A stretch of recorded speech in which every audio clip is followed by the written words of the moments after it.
frozen reaches of Icewind Dale, in the shadow of the spine of the world, lie the 10 Towns. A safe haven for the outcast and downtrodden, but at a cost. Life in the 10 Towns is harsh. The wind is cruel and cold as some of the people who call this place home. It's been at least 2 years since the frostmaiden stole the sun and the last bit of warmth from this place. You can still find kind faces and warm cider, but I fear they're getting more few and far between as the months go on. We've never heard back from the people who try to leave, braving the mountain pass to escape the rime. Not that I would be in much of a letter-writing mood if I chose to run either.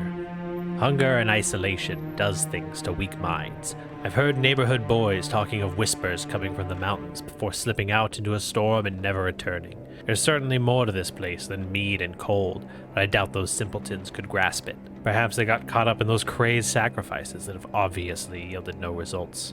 At the end of the day, whether you're a thief, sellsword, noble knight, or a runaway, we're all equal in the north.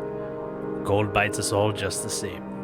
It's been many years since the companions of the Hall began their legacy in the 10 Towns of Icewind Dale.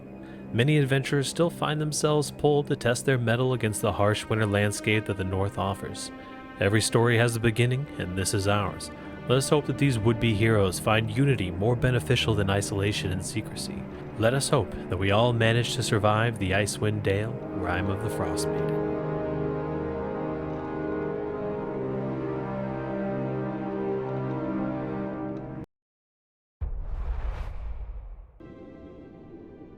Turn these on. Hello, everyone.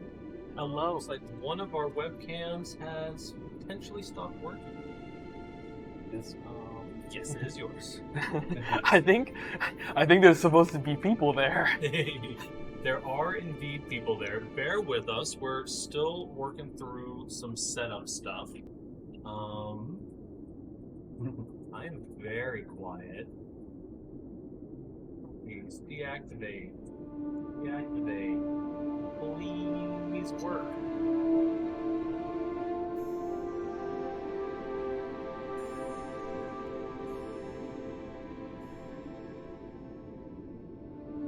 Well, apparently, we're just gonna not have part of our group today. I agree. Here, you guys. Hippers and help me Deviant out. are just gone That forever. USB extender should be over there. Oh, the reason that I'm so quiet is because I don't have a mic on. Hello, everyone. There's a lot of technical guru. We are doing our best. Can you plug it in? And that will belong to this gentleman. Colin, can you wave? Okay, you're good. It's hard to tell sometimes because you're a very still person. Oh yes, Gives me a lot of anxiety. the most still person. So bear with Here, us momentarily, y'all. While we get this, hopefully, nice and shorted. Where? And walk through.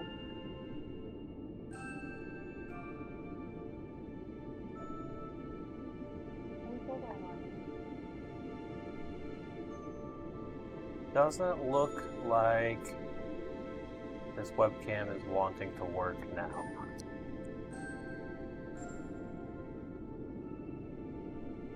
Very unfortunate. It's showing that it's powered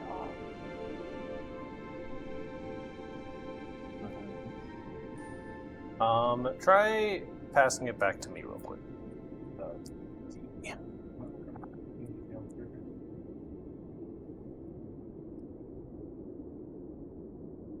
The 4 webcam setup is a dream of mine that was working, but as soon as you swap off of the scene, they like to misbehave.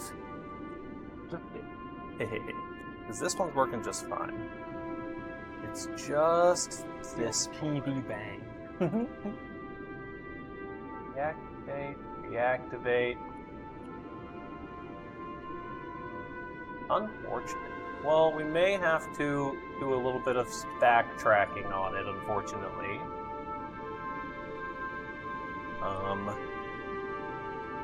Quite the bummer. I did not have a chance to test the scene swapping. So this one is now yours. Congratulations. We're back. Yeah. You are now a man. Okay, audio's sounding good. I will let you guys figure your lives out over there, and we will get this back.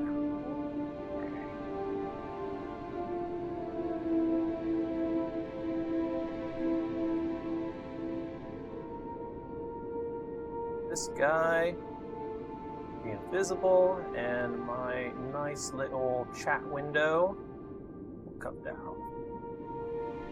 Okay. Ta-da! Unfortunate, but we are here. We have readjusted, and I will do some manual camera control if we need to. Welcome, everyone, to the second episode of Icewind Dale. Also, can you two talk? Talking. Just very briefly. Welcome to the Icewind Dale. Have a look around. Sometimes we get really cold and Erie tends to frown. I did my. Your fuzzy thing left disappeared. What?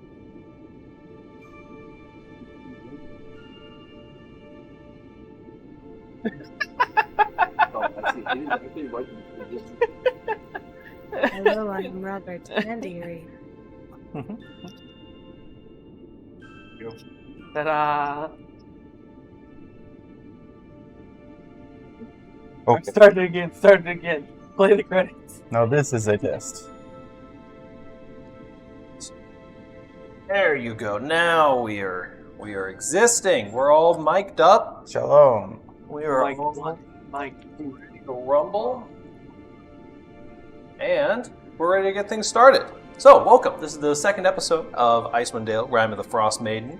As you can tell by just still getting some of our timing things down correctly, but we're going to get there with all of you. And we are also going to be getting to Targos. Does anyone want to run us down what happened last time, or? Ela fought a fish. It fought back. Very true. Then we both fought a bigger fish. It bit the boat.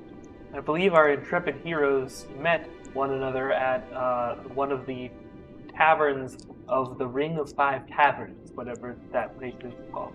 Again, The even keel. the even keel, I think it's just the Five Tavern Center. That's it. the Five Tavern Corner. Ah, yes, corner. A corner of five Oh, yeah, taverns. Well, yes, we met at one of these five taverns, and we were given a job by a short dwarf lady. Who was like, Lynn. hey, there's a bunch of murders. Can you help out with that? And so she gave us a bunch of information about where we could go to track down this murderer. She actually told us who it was, which kind of ruined the mystery, honestly. Yeah, not much of a mystery. More of just like a, we're the arrow that she's attempting to fire, though the arrow did question her motives around. There's a frosty man who's been potentially blessed by Sapphic Caltro. by the frost goddess Aurel. Technically pronounced O'Real. O'Real. O-H-R-E-L. Is that a shampoo company? And they've been traveling from town to town. Their last known whereabouts were somewhere in one of these towns that I can't see right now. Yeah, he's one of Torga's bodyguards, and he travels on that mercantile/Sluggus caravan. We were gonna head to Torgus to check out the tracks left behind of this traveling caravan man. In the meantime, though, we got sidetracked by a side quest by our good friend. Names are gonna take me a long time. Rumi. Neela. Rumi. Neela. Not your name. Oh. Rumi. Rumi, who needed some help with a Loch Ness Monster incident. There's been Rumi's a good friend, a scientist, I think it was marine Tally. biologist, Tally, yes. Tally. Man, I am on with the names today. Name because it's the clone of the Tally from Waterdeep. Tally Yeah, Tally. I remember you saying that last time, and now that we've said it, that connection's back. And so Tally has wanted to get more information about what's actually going on the lake, which is a plesiosaur that may or may not be actually just a plesiosaur, but might be a druid in disguise. Not a druid. We've confirmed not a druid. Might be something else.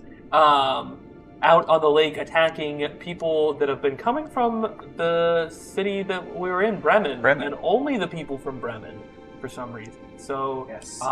Neela and Art went out on a boat and caught a fish, and then got beat up by the fish, and then got beat up by the sea monster, and then Neela fell in the water, but she survived, and they made it back to shore. And then they decided, well, that's enough of figuring out about water fish for now, and decided to head to Bremen. Or not Bremen, Targo. And are on their way to Targo. Yes. I believe was the last. Did you guys decide to immediately leave, or were you staying at the inn in Bremen for the night? We wanted to immediately leave, but that's probably predicated on Neela getting no longer chilled to the bone. I think we were leaning on staying for the night, just because it's like an hour trip. 2 hours? Trip or so. And traveling in the night seems scary. We're traveling at night all the time. Yes, but there's deep night. It is drawing to a kind of end of the day period. It would definitely be a long day if you guys decided to push through and travel to Targos, although very doable. You guys are more than welcome to stay the end of the night, the inn for the night. After talking also with the lovely lady who runs the inn there, her name was. Also, for clarification, is Yes. there actually a difference Cora? between Cora. Yes, Cora. Thank you. 2 p.m. and 1 a.m.? It's basically night all the time, and then Yes. there's that small section of time that the Aurora Borealis kind of lights up the world. So it's basically night all the time, although you still have your needs as people, right? We still have to and people have tended towards whether or not it's actually true or not, actual sunrise time frame. People have tended towards where the time frame where the aurora is out is the start of the day, for most people. Okay. That's kind of the quote-unquote sunrise. The rest of the time, it is just black night. Just You can basically go until you're tired, regardless of. There's no we gotta worry about dark vision at night because everything is night. Yes. That's gonna take some getting used to, I think. I think the only real importance is that people in society would probably have started establishing, for about this much time after the aurora and during the aurora, we conduct business that you can find us at reliably. yeah. Because otherwise, the lone fisherman who's going on the lake, 1 a.m. and 1 p.m. are zero difference. Most people do still kind of function as best as they can on normal operating hours and stuff like that. But yes, Cora, she had talked to you a little bit about. She's a very lovely lady who treats all of her guests like royalty. She had talked to you guys a little bit about her son Warwar, who had gone out on a search mission for the speaker of Bremen and didn't come back with the rest of the search parties, and instead came back multiple days later with a very, very changed personality, frostbite all over his body, Black shard. and a black shard of ice that he wouldn't let his mother anywhere close.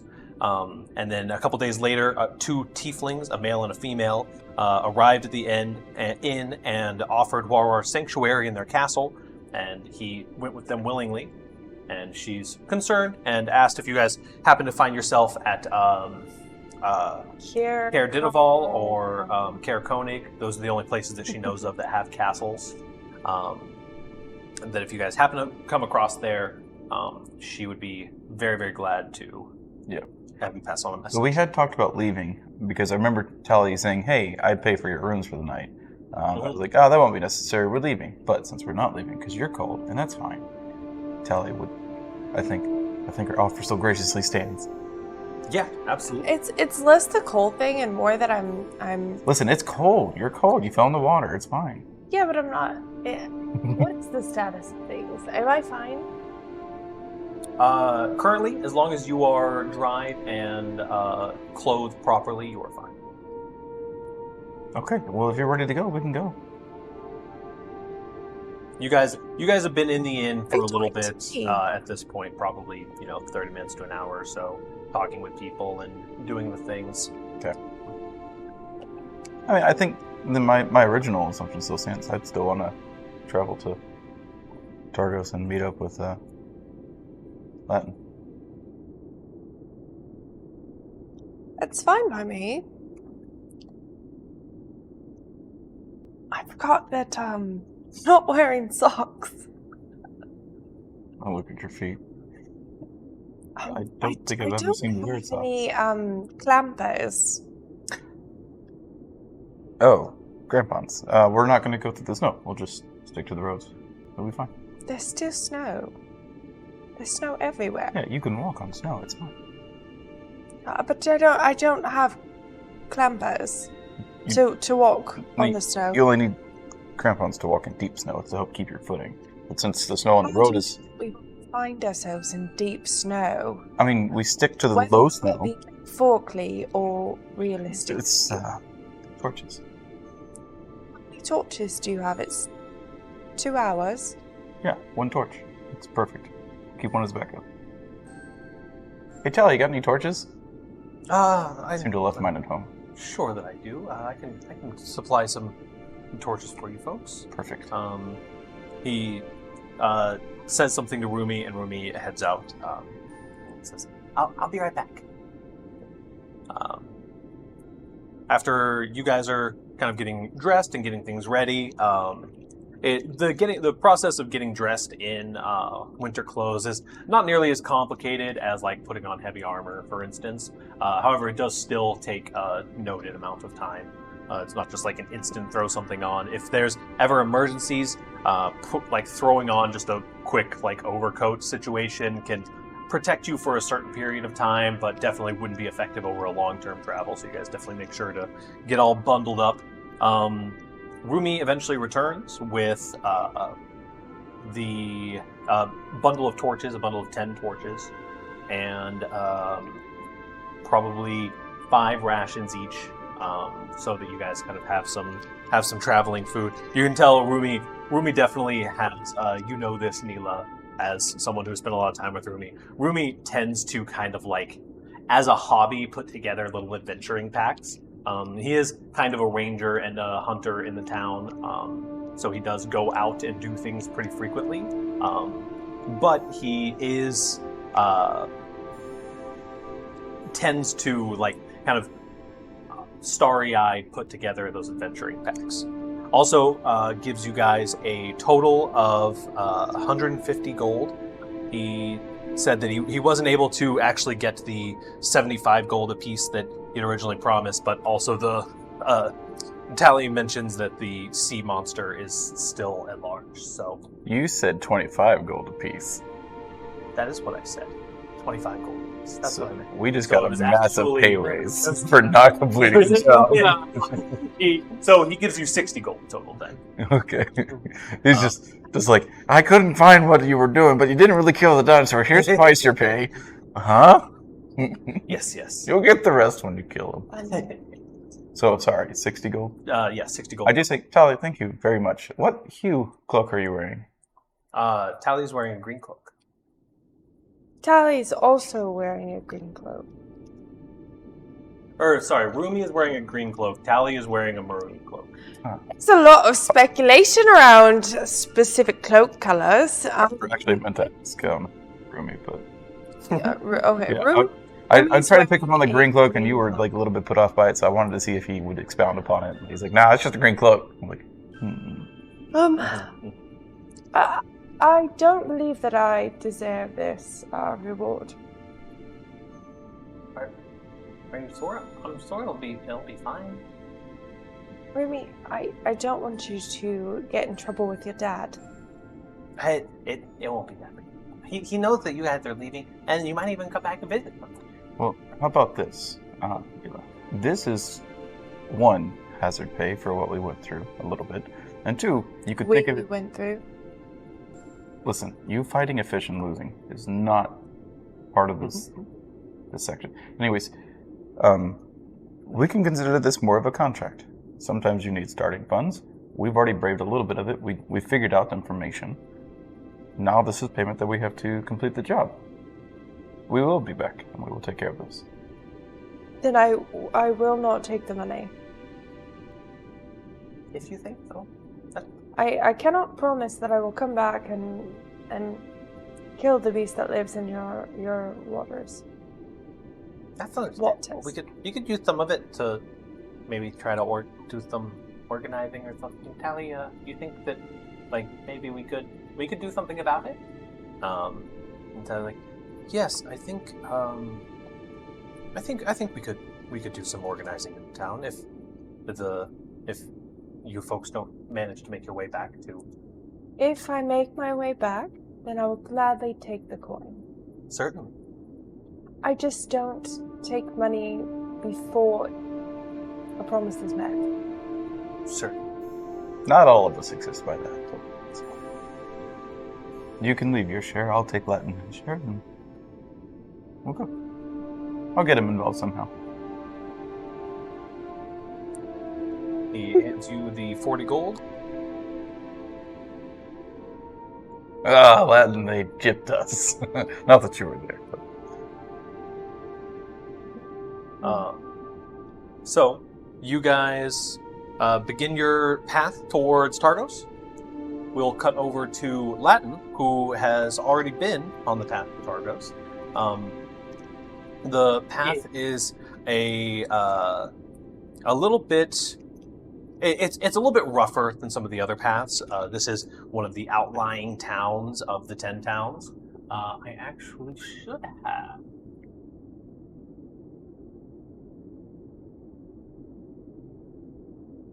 Yes, I have a map. A map. We can put that bad boy right there. So Shame. It's like the camera's working the whole time. So yeah, it is one of the outlying towns, so the path is a little bit more rough. However, over the course of the next 2 hours or so, you do make your way towards Targos. The map is flipped upside down. It's upside down? How is that even No, possible? not the real one. Oh, okay. You're freaking me out. You should be used to this from Not again. Just spins off the screen. Targos is, as you kind of have a vague knowledge of already, Targos is one of the larger towns that's in the 10 towns. It has a population of about 1,000 currently. It's one of the only towns that is protected by large wooden barricades all along the outside. The dock in Targos, unfortunately, is also completely frozen solid. But you know Targos as the largest shipping, the largest shipping and fishing dock in all of 10 towns. They very aptly have their crest is all blue with a black ship emblazoned on it. They have very, very large fishing vessels. And are pretty while they're not a particularly aggressive group. There's the other lake has a lot more kind of infighting and rivalries on the water. Targos tends to run things pretty reasonably as far as the information that you have goes. So it takes you about 2.5 hours to get there. Arriving. I can build this. This is Targos. Like I said, similar to Bryn Shander, they have large wooden poles placed in the ground that they build a fortification. You're let into the city, no problem. Is it like a double gate at all? The gate itself is not double. There's people who come out certain actually close and open the gate. But by the time that you get there specifically, it's still kind of built in. So the people you get just fine. What would you like to do? I'm gonna first head straight to the flag ceiling. This Okay. is the talked about that. Yes. So you go to the Three Flags sale. You realize along the way, as you're kind of passing through, you pass by Triglio, which is on the map, as well as the town hall. You realize once you get there that the Three Flags Sailing is actually not an inn; it's only a tavern.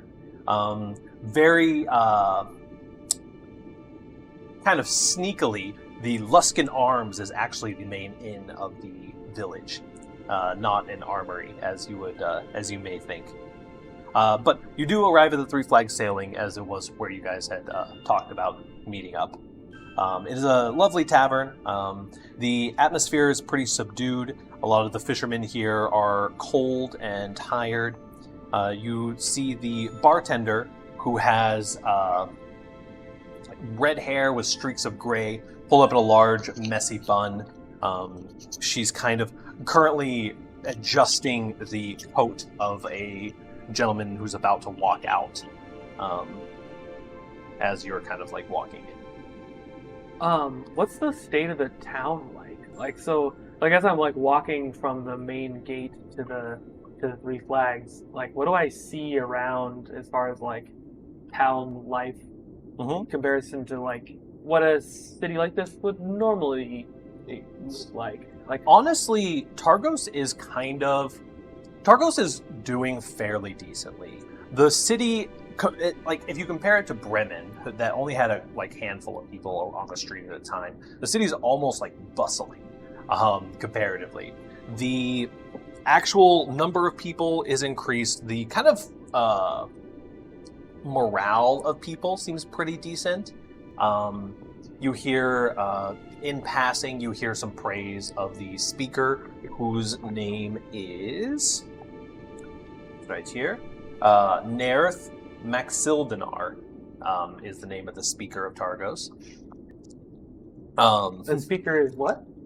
And the speaker is kind of the head. He's the mayor. He's the basically the political structure of Icewind Dale. Each of the 10 towns has a speaker, and the speakers all meet in times of dire need or in like other situations where like they'll have an annual or like quarterly meeting sort of thing, and they'll all meet in Bryn Shander typically, and each town has a speaker who's kind of the lord of the town, basically. You hear some like passing praise of Nerth, who is doing a great job, and you kind of see he kind of has the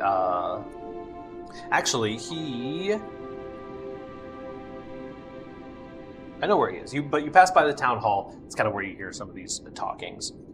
As far as the kind of state of the town, go ahead and roll a d10 for me. What's the snowflake rating of the town? We will find that out. Also, Y'all spend a little bit more time in Bremen than. Listen, they don't have a tour guide pamphlet somewhere? he's got an 8.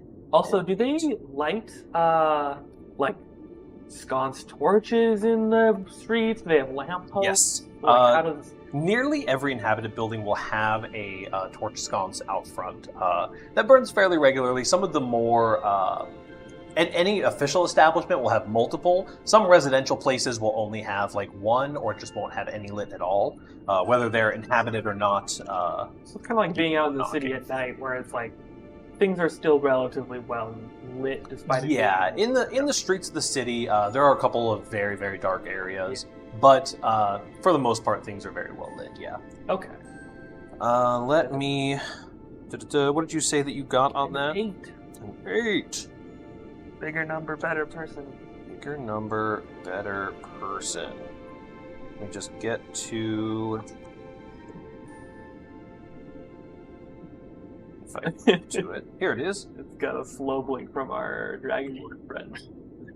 I got there. You didn't say it around. It's fine. You catch bits and pieces of rumors that one of the more esteemed members of the community has gone out on a climbing expedition with a group of adventurers. This is something you actually remember. Sorry? One of the more esteemed members of the community has gone out on a climbing adventure with a group of adventurers that arrived recently. Like a noble kind of person, or like a just like a well-liked guy. Yeah, a little bit noteworthy. Just kind of a most people will know them, and they're like, oh yeah, I know them. They're currently with some adventurers climbing up Kelvin's cairn, which is something that that person is known for, but doesn't happen too often. Just like adventurers passing through the city doesn't happen too often. This is like the third clue for the same expedition. I have the other side of that expedition explained to me. Yes. So, what would you like to do? You're headed just straight for the Three Flags sailing? Yeah, so as I step in and kind of look around, is it pretty obvious that this place is the inn? It's just a tavern? Yes, it is fairly obvious. Okay. There's you probably pass some road signs that, like, as you're hitting the crossroads where you're facing the Three Flags sailing, there's a big sign that says inn, and it has an arrow pointed that way. You're like, wait a second. Okay. I'll close the door quickly behind me to stop the cold air from breathing into the tavern for too long. But I'll keep my snowed furs on as I walk up to the front counter and address the barkeep. Yes, dear. How can I help? If a scaly girl and a man with cat ears approaches, tell them I went to the Luskin Arm. Certainly. My name's Lat. I'll keep a note. And she kind of like scribbles something down behind the bar. Is there anything that I can get for you? No, but I'll be back. Most certain. We'll be happy to have you when you get back. And Latin kind of like nervously looks around a bit, and then stomps his way back up to the front, back to the door, and opens it and leaves the way he came. You see, as you're walking away, kind of a gruff fisherman walks up towards the bar, and he's like, "Hey, Ma, can we get a couple ales for the table over there?" And she like ruffles his hair and pulls a couple of ales out from behind the bar. And you make your way towards the Luskin Arms. Walking through the city, like I said, it's nearly bustling here compared to Bremen. The town itself has more armed guards than you were kind of expecting. Not like they don't look like guards, but you can definitely tell there are more well-armed fighter-type people who are here. Which most of the 10 towns kind of have small-ish militias that can organize underneath the speakers usually. Heading towards the Three Flags, or heading towards the Luskin Arms. It's actually very notably, the oldest house oldest public house that is in 10 towns. It is so old that as you kind of walk in the front door, the walls are sturdy, but the wood floors are, I feel like rotted out is kind of a bad terminology for it, but there's definitely a lot of wear and tear that has happened on these floors. This inn is nearly 200 years old, and very much has that like old school Icewind Dale aesthetic, where you can tell that this was a place where prospectors would come at some point, or there's very few buildings that actually stand with this kind of aesthetic. The town very clearly was built around this building. As I walk along the dock edge here to get down to the Luskin Arms, is there like ships frozen in port, or do they still send ships out of this port at all? Yes, it's very similar to how Bremen was, where the ships there are some ships that are frozen in port, and you will note as you walk by, these are large ships. There's some of these ships are like ocean-faring quality ships that are just frozen solid in this port. There are obvious tracks, and you probably see some fishermen on their way back from their hauls of doing a similar thing to Bremen, where they're dragging their boats out across the water. You don't see any evidence of larger boats being dragged out, but Yeah. So I'll kind of like stoop under the doorway, and this time I'll much more carefully close the door, like trying to not use too much strength and break this old wooden door to the front of the inn. What's it look like inside as far as like people and like entrance space? Like I said, a lot of the decor is very, very old. Yeah. You currently see a short, balding man who's kind of like half hunched over in a chair, sitting around a table with two younger men. One, a tiefling with red skin and horns and slick back black hair that's about shoulder length, who's currently wearing a full plate armor. And a man who's kind of leaning forward, pondering a map of that's on the table. You can't immediately make out what's on the map, but he kind of has a goatee situation, not a full goatee, but just the bottom part, and has also slick black hair, kind of a widow's peak. There's a fire that's lit in the table that's right next to them. But those are the only people that are here in the inn currently. But the decor is, like I said, very old. There's like some pickaxes on the walls for like actual decoration. But the the building itself kind of has the stylistic differences to the rest of 10 towns. You also notice a bit of a draft blowing up through the floorboards. Is there like a front counter kind of? Yes, there is a front counter, but currently there's no one behind it. Okay. Latin kind of briefly scowls at the side of the table with the two men at it, and Yes. was that? There's 3 guys there. Oh, 3. Yeah. And then steps up to the front counter. Okay. You wait at the front counter for probably a good 20 seconds or so, and then you hear kind of the rustling of armor, and the shorter, balding man that kind of gets up and walks towards you. His eyes kind of affixed to the ground. It's like, how can I help you? I need a room, but I have no coin. I can chop wood for the fire, or other odd jobs. How am I supposed to run an inn if you don't have any coin? Do you need any hard labor done? No, not really. Hold on a moment. Speaker, is there any labor that needs done in the town? The man who was pondering the map gets up and he says, "Oh, and just give the man a room. I'm sure he's good for it." He is rolling up the map and kind of gets up out of his chair and walks towards you. Nice to meet you. My name is Nerth. You're new in town. We've had a lot of new travelers recently. This is the speaker. Yes. N-E-A-R-T-H?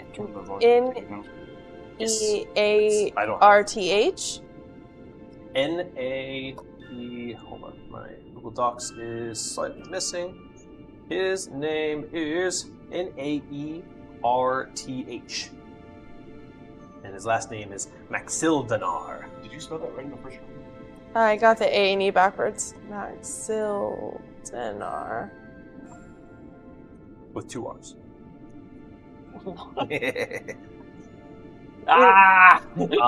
You notice immediately upon looking at this man, he's very, very well dressed, which is not uncommon for speakers. But a lot of his clothing is of foreign make specifically. And he kind of walks up and attempts to shake your hand. My name is Nerth. It's a pleasure to meet you. Latin kind of scowls a bit more. Sure. That's why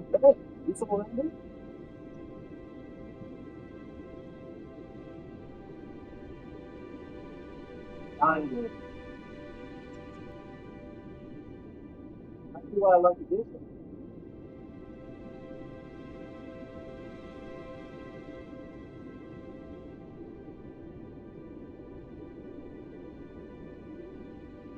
things come a lot. I think that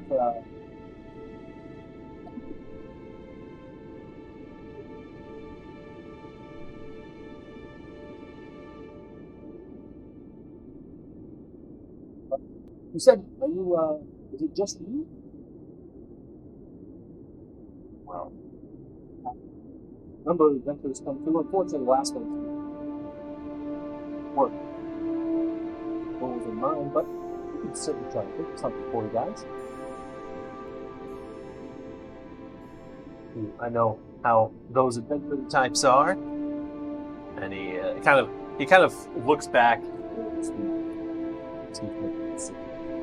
looking fairly giggling his way. And he's, but for the time being, sir, have a room. Owen, it'll be fine. You'll get paid, one way or the other. With the conversation being done, Laden just actually turns around to the front door and stoops down to leave again. Okay. The Owen looks a little bit confused. Are you taking a room, or? I'll be back. Suppose. Not like you're going anywhere with the storm blowing in.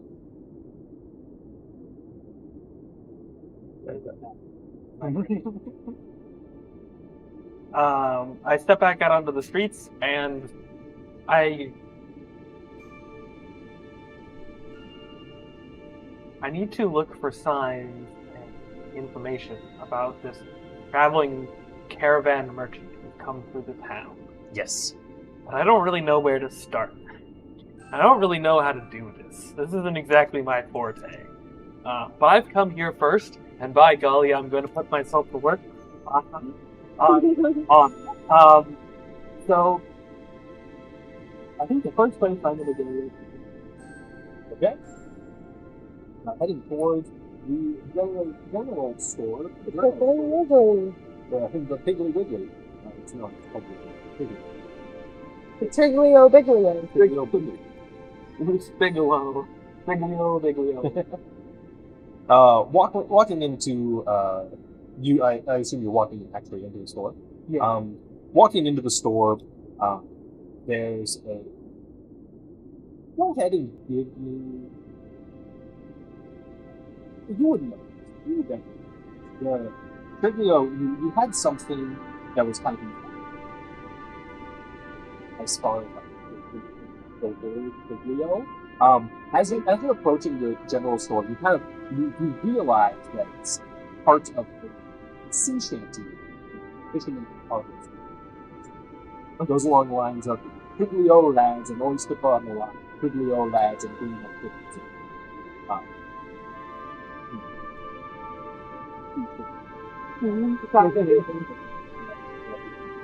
But making your way in, the door closes behind you. The general store is pretty poorly lit. As you take your first step in, you actually feel a hook kind of rest on your arm coming from behind you immediately after you take a step in. I turn to look at this hook and presumably the arm it's attached to. Behind you is a wiry scarecrow who was just lurking just inside the doorway.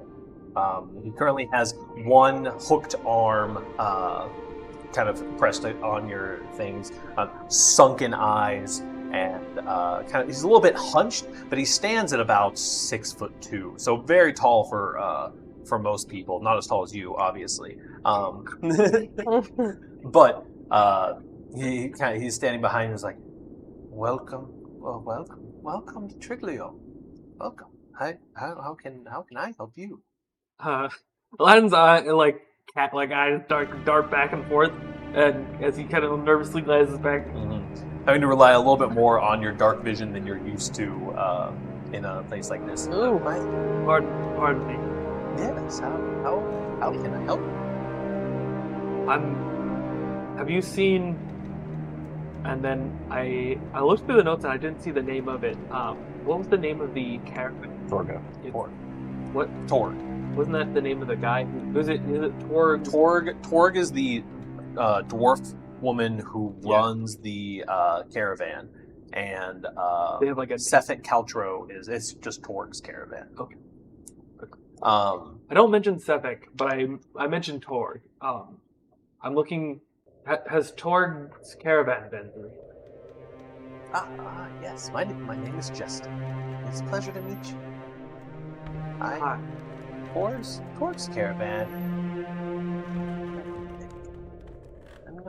Are you here to buy anything? He's kind of like leaning in. He kind of still has the hooked arm on your like resting on your arm. He's kind of like leaning in more the more he talks. Aladdin like looks down at his pockets. No. Unfortunately, are you looking to place an order? I could put in a word with Torg's caravan. They should be here in the next week or so. Where are they now?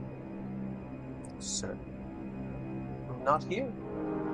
Otherwise, they would most likely be dropping off goods or picking up goods. They've come here before to drop off goods? Of course, Torg's caravan is very well liked. Close friends with the speaker. Aladdin immediately, face immediately frowns. Discomfort and displeasure is abundant upon his face. I see you have already met Speaker Nair. Everyone loves him. Giving Latin the poor old run around. Thank you. I'm sorry I couldn't buy anything. I should be going. It's certainly fine. I'm sure you will be back if you... We're expecting a new shipment of fishing poles. Or, we have snowshoes. Unfortunately, there are no dogs currently. Aladdin steps back out of the general, or goes to attempt to step back out of the general store. He's not physically stopping you or Okay. anything. You sort of open the door, and he just stands in the doorway. The light coming off of one of the torches lit outside, kind of accentuating his gaunt features. And he just stands in the doorway, wide-eyed, staring at you as the door slowly closes behind. Move under the doorway and step out onto the streets. I'm going to be hard. I need money. I got your money. Go to try and find Lady in the small coin Okay, until my friends arrive. totally. Go ahead.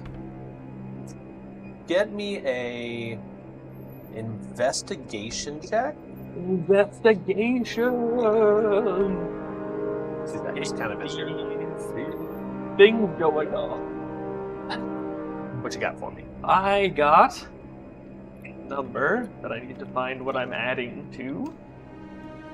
4. Adding. Subtracting 2. That's what I thought. Adding a negative number. You spend a decent amount of time looking for avoiding like fishing work. You do find there's a. Why would I be doing that? I mean, it would be a little bit PM to bail on your friends and or on your newfound companions, and then Moving on. immediately go get fishing work somewhere else. I'm a solo fisherman. You I'll get on boats with other people. I mean, Over the sometimes course of- Russ just be like that. probably 5 hours. You manage to find a little bit of work. It's not a lot. You will make a grand total of 9 copper pieces doing some chiseling work around one of the large sea vessels. There's currently kind of a small crew that's trying to chip the ice out to see if they can get one of these huge boats out of the dock. So you do that probably, you spend the majority of the time searching, would spend maybe about 2 hours, make yourself a couple copper in the process. What's the general like night at an inn cost around these towns? I can certainly look that up. Hopefully cheaper than Bremen. The, For your sake. Da-da-da-da. When the work dries up, if I'll eventually make my way back out to the Luskan Arms, but not go inside, but just kind of like loiter around the front entrance area waiting. Get off our port! Stop loitering! Loiter. For the Luskan Arms, it is 1 silver piece for a night. Oh, how convenient. Those bastards in Bremen are ripping us off. I'm 1 copper away. We were staying at a Marriott. Afford my night at the inn.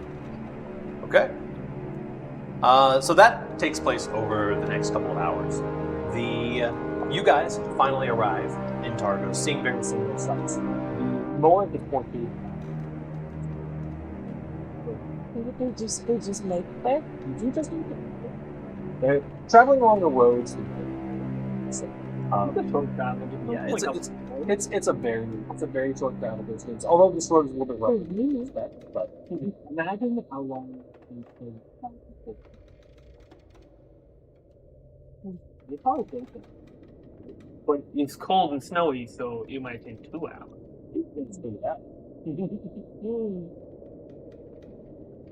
Hey, John. It's a little bit later in the business day when you guys arrive, getting pretty close to. But you guys arrive and you're able to make it to the 3 flag center. That's where you're going directly to. It's late, yeah. I think we look for an inn. Okay. I do have need to go visit a shop. Rick Flag Sailing. That's where we're going. So we told Latin that we would meet him there. It's not an inn. Well, That's Latin said we what would. See this inn. This is the inn. I don't know where the 3 Flags Sailing is. We saw a map. I've seen a map. It's on the other side. Let's go to it. If Okay. I know Latin, he'll be there. Probably. If you know, do you know him? I don't. I've seen him for a few seconds, but he had a very straightforward personality that I think I can resonate with. I know people. Let's go. You're people. Not But you're really. not a people.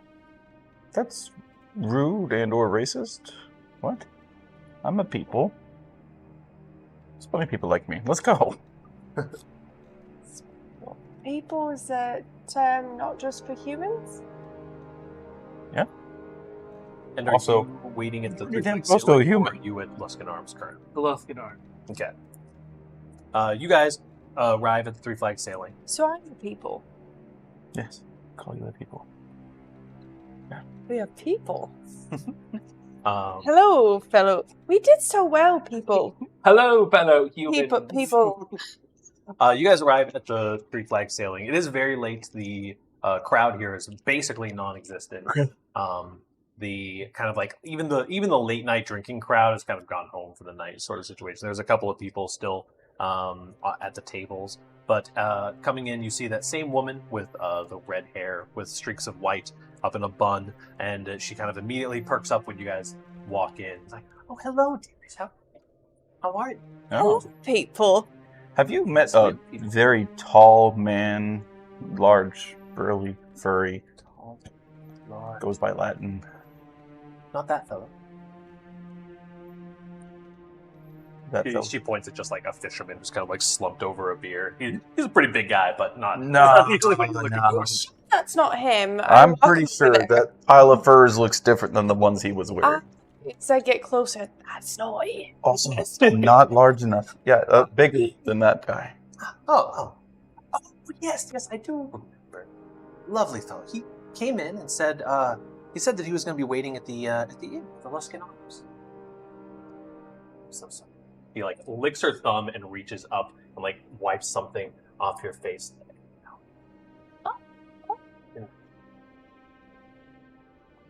Is it just that? Is it scar?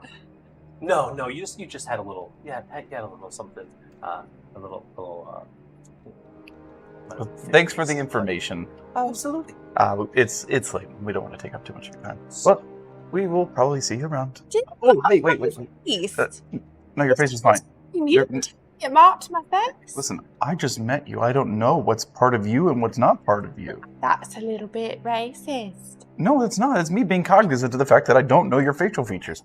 Anyways, So charming. where might I sell a skull of a knucklehead around here?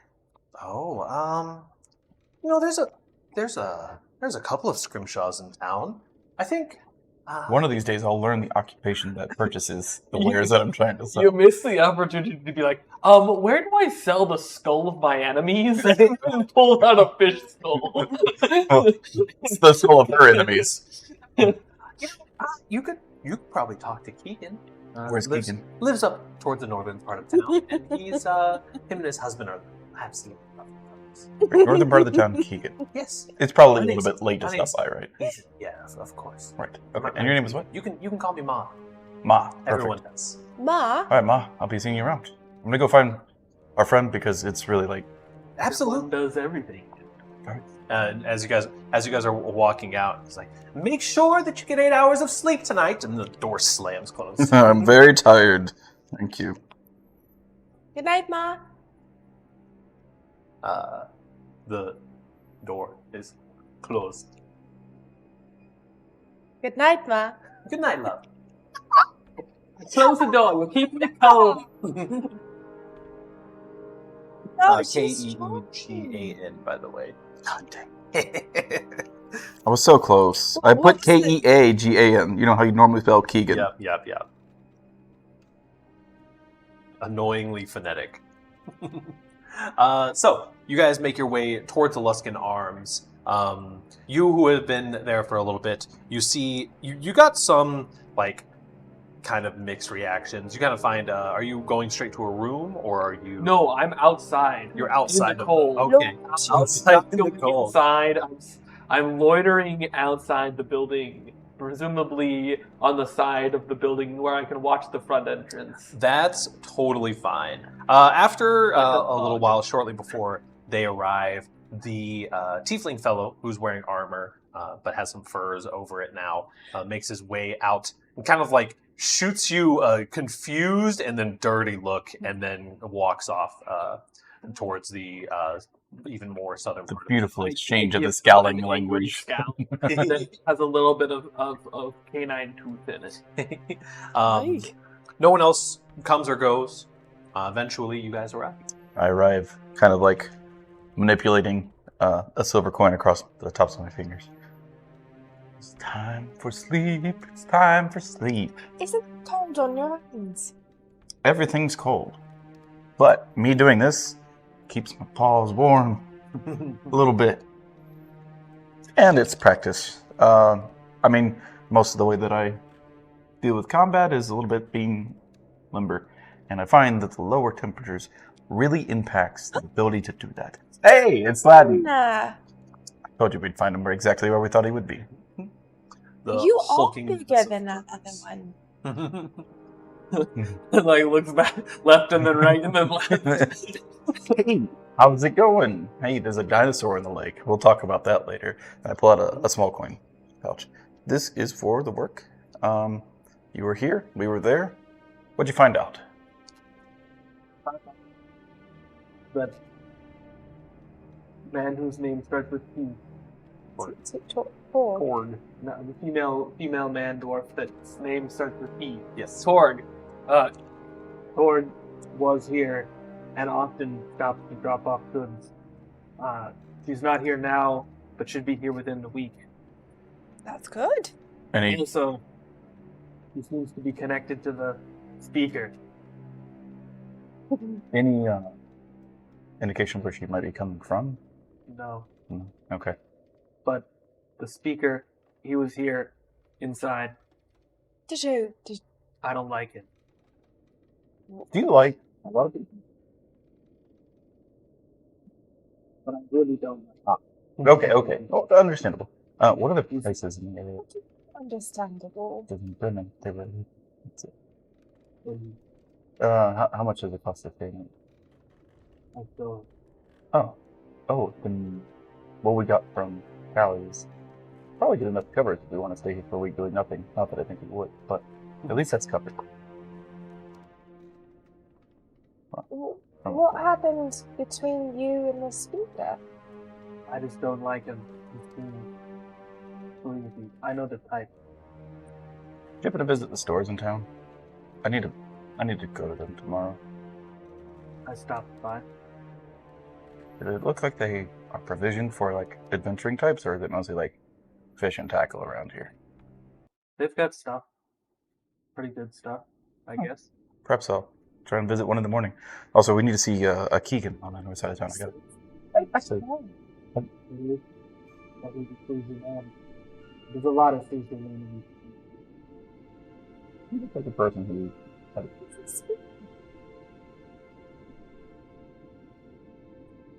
Someone said this person was unimportant. What? One of the places that I've been to kind of side with Latin. Not all political positions are ones that are achieved through pulling yourself up by your bootstraps. Come on. Buckling in. More about who you know and how sweet you can talk to them. Does it look different where you're from? People of power have earned it. But it's voted on. It's rightfully so, and you have to trust that they're there for good reason. Not here. They're there for a reason, and some reasons do coincide with what the people are voting for. A lot of people have their own agenda, though. But perhaps we shouldn't be discussing the speaker in the open right here in front of the place that we left. It'd be a pleasure. It'd be a pleasure to meet you. Oh, we see. Todd, stay inside. You might still be here. We just opened the door. He's just standing there eavesdropping. Hey. If you don't mind, I'm gonna. It's kind of swirly today. That, It you is. tired? The wind is definitely picked up over the course of the day. You guys can make your way into the inn. The same older balding man is he's behind the counter now. There's no one at the table. I have coin now. Great, I guess. Yeah. I approached. Thanks for waiting. And what were the prices? Silver for a room. I put 3 silver down. For heroes. All right. Are you paying? Sure. Pulls 3 large brass keys off the counter and It's easier. stomps them down. Don't be too loud. The speaker likes his privacy and his rest. The speaker stays here. Yeah, the speaker stays here. He likes the decor. He says it reminds him of Luskin. Oh, I know a little bit about Luskin. It's exciting. You'll have continental breakfast in the mornings. Oh. This is silver room. I don't see a breakfast. Do you know where the speaker eats breakfast? I have no idea. Maybe 3 Flags Sailing? Maybe you stop somewhere else in town? Are you tired? Say that. I'm sorry. Is there anything else you guys need? Where are the rooms at?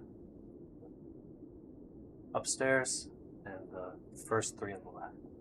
Perfect. Thank you. Okay. I begin making my way up. I can get some rest. That's when there is no escape. He kind of just slumps back in his chair. When we get to our room, before we go inside, I lower my voice to the back. Okay. If we meet with the speaker, just remember he's connected to Thor, which means he's connected to the killer. So, just be Right careful. on. Good work. You did better than we did. Okay. Oh, and by the way, do you have any experience with best. scrimshawing and the prices for knucklehead skulls? No. Okay. I just forgot to check. You were the lumberjack, so Yep. Local trade. I figured it'd be something. Anyways, have a good night, and remember, Dinner. That and I'm not the most tired. If you wanted to tell me a little bit more, I just you can always knock on my door if you can't sleep. Maybe tomorrow we can talk. I'd like to know who you are. But I'm gonna go to sleep. Are there any like candles Yeah, there's equipped in candles. the room? Okay. Oh, you meant like get to know us. There's no Yeah. individual fires in these rooms. Ah, They're decently, because they're upstairs, they're decently insulated.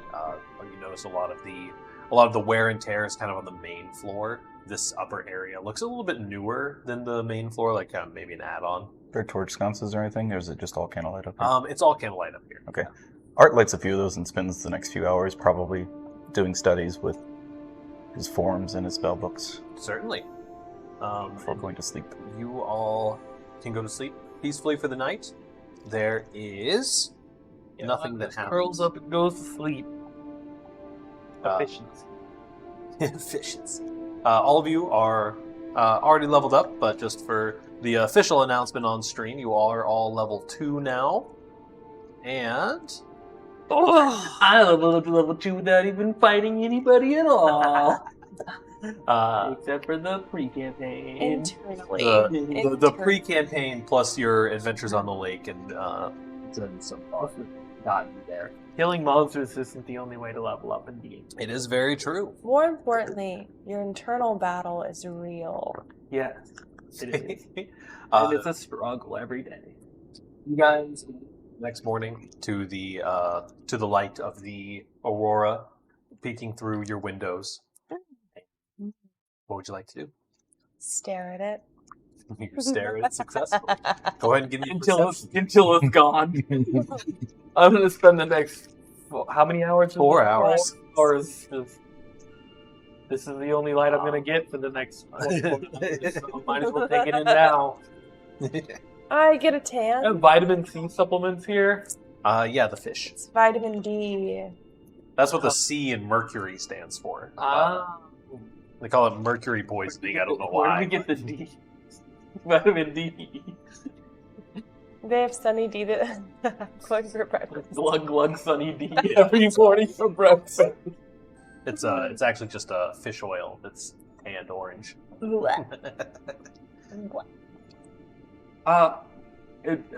What do they have as far as cuisine? Is it like rice and fish, or like Basically, yeah. Okay. Minus the rice, though. Minus the rice. Okay. Like obviously, you're there's looking- a lot of fish in the diet, but like what kind of staples? Of The fish of the lake are pretty versatile as far as fish goes because they're so large and because they're kind of a unique breed. You have everything from like hand-seared fish, which is one of the dishes that you guys had in Bremen. There's a lot of inns and stuff that are kind of lower tier. We'll have like fish stew. There's a lot. I had a list. like I imagine Fish, CRG, though, Fish, gumbo, like grow plants here. fish, So cereal. Yeah, there are they very few, if any, farms. Although on occasion, deliveries of vegetables and things like that. Specifically, Lonelywood has a little bit better time growing things than other places. right. Let me check. Some amount of foraging probably helps out in the area too. Mhm. Of course. Venison, whatever. Equivalent. This one. These guys have some I just lovely imagine dishes. how it is honestly, it's just North Dakota. Like, Yeah, but like North Dakota has bread. Does Icewind Dale have bread? I don't know. Do they import bread? They do have bread. Favorite foods of the 10 towns specifically: pan-fried knucklehead. That's knucklehead trout fried in a hot pan. Knuckle sandwich, pulled and preserved knucklehead trout served between 2 slices of bread. Smoked knucklehead trouter, smoked knucklehead trout that is in a thick stew of scallions, garlic, and potatoes. Crackleaf crusted trout, knucklehead trout coated in crackleaf, an herb that grows along the lakes of 10 towns and provides the meat a salty/spicy tang that's seared in a hot pan.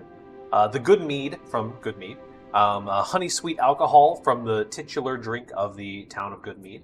Sashimi, raw knucklehead trout served over lettuce with an imported soy sauce. That's going to be in a little bit of the ritzier areas of towns. They have lettuce too.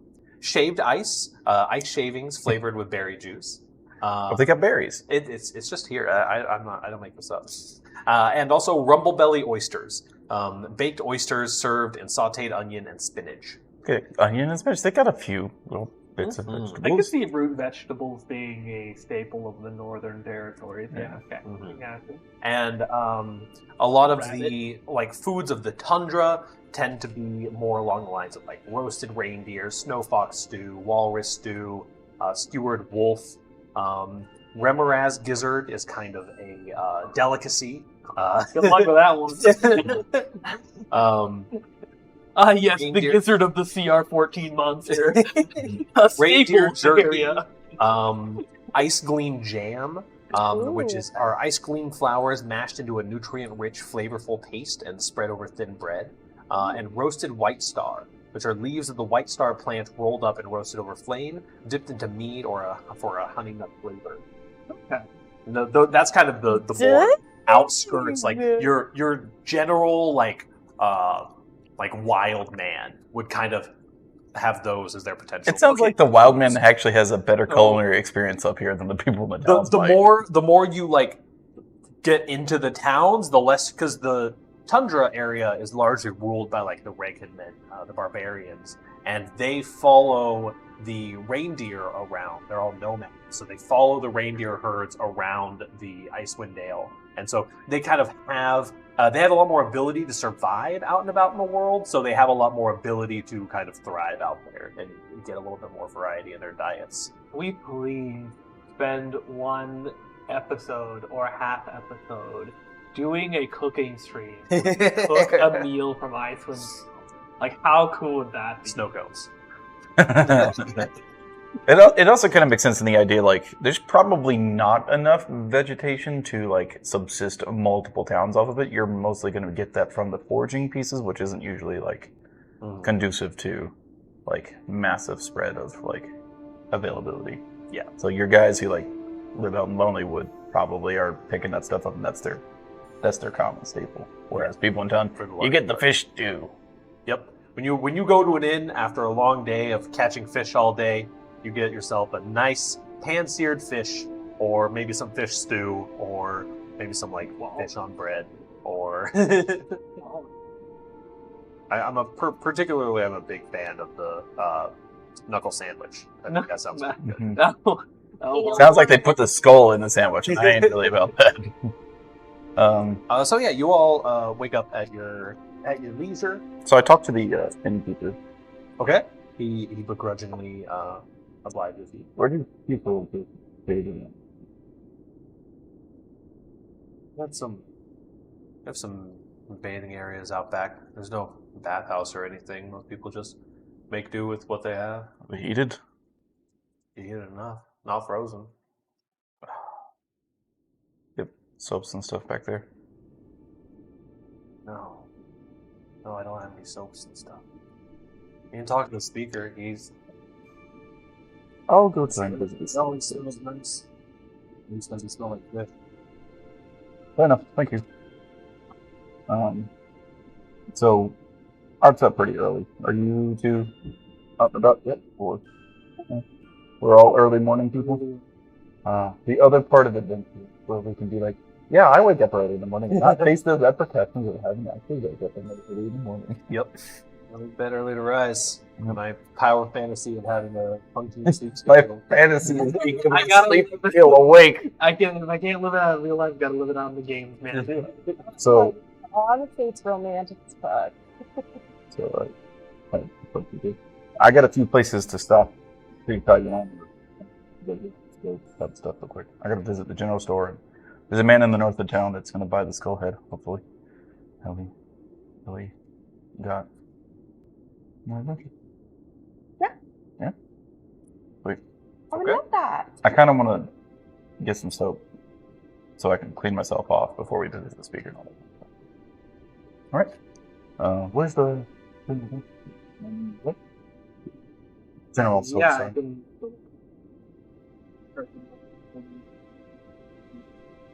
You guys head over to What's his Triglio. name? Triglio. What is it? Yeah.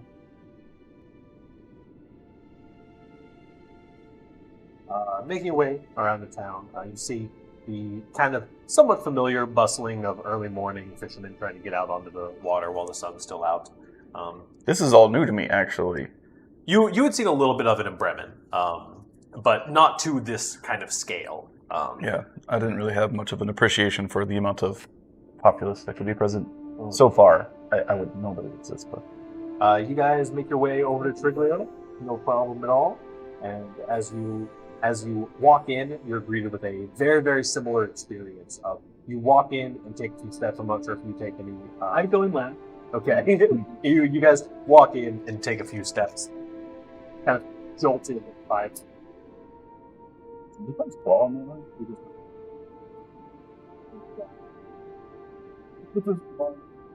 You really pull, well, I don't know the wrestling term, but you like grab his arm. Screaming the entire time. Don't touch me! And then give him the people's elbow. Oh, I am. I've got a list of things. Tell me if you have any or not, or if you don't have any. One, a wet stick.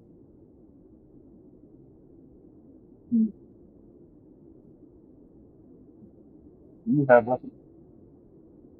Weapons.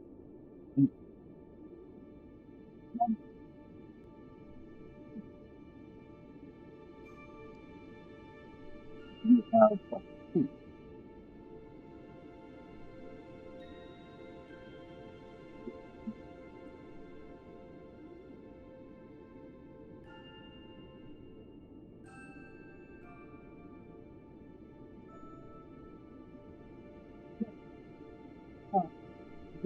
I'm imagining I'm not good at it.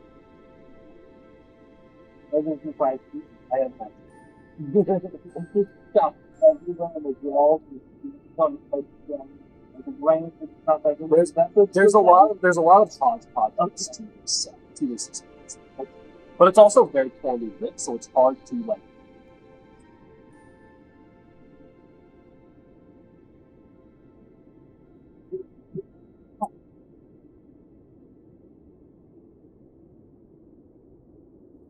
Oh.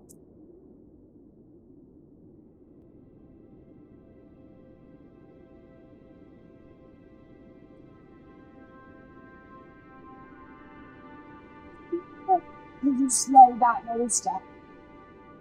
You're going to floor.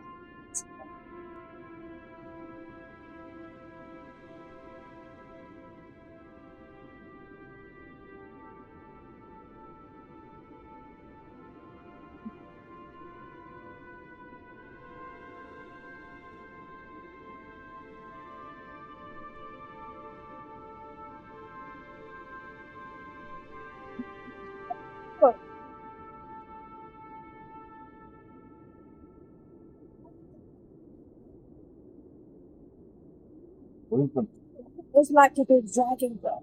You slay the dragon. So, it is peaceful. I'm kind of expecting like a dog. Does it look well made, or is it something that It's something. It's basically just like 2 twisted pieces.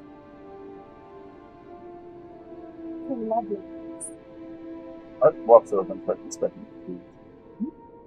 Yeah, there's a there's basically everything.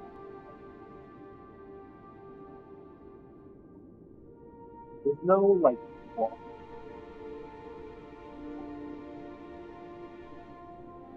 Like looking through things. Do you have anything that's like storyline inside the stuff? Why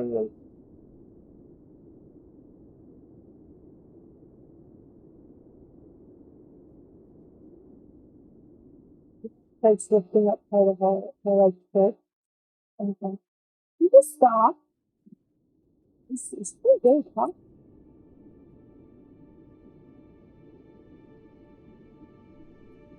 Give me a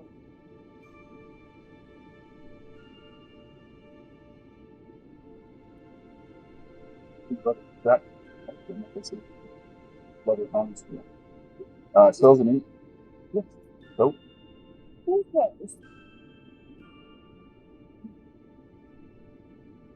Good sense.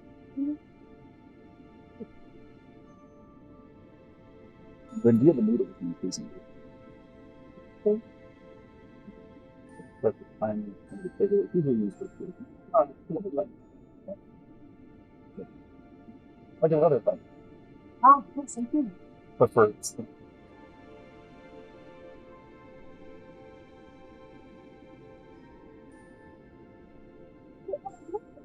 Is it not something to be proud of? I don't think it's something to be proud or not proud of. It's It's just a beautiful. thing. It's absolutely glorious. Some people don't revel in their enemies, though. Especially people who aren't protected for receiving I needs. apologize if I offended you, but I think you're beautiful. I think that's glorious. My The uncle scarecrow. I was allergic to, or I was immune. Allergic. How much for all those things? But he kind of like starts moving around, reaching his like lanky arms up to pick certain things up off of the wall. I think for all of this that you said was a sheath, the needle, the what all else was it? Yeah, so I really need for a line sheath. It'll probably be something that's just a placeholder. In fact, I'll probably hold off on the sheath after visiting the blacksmith. I need a whetstone. Okay. Basically, gear oil. Mm-hmm. I need a few leather straps, just like leftover thongs for necklaces. I need quills and ink, soap, and the needle with an increasing gauge, like a leather punch. Okay. For all of that, it'll be 2 silver. Very much. And Did you repeat it like that? Yeah. Oh, okay.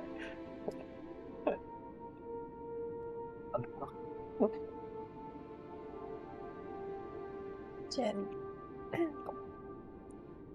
What happens to people who can't pull their weight?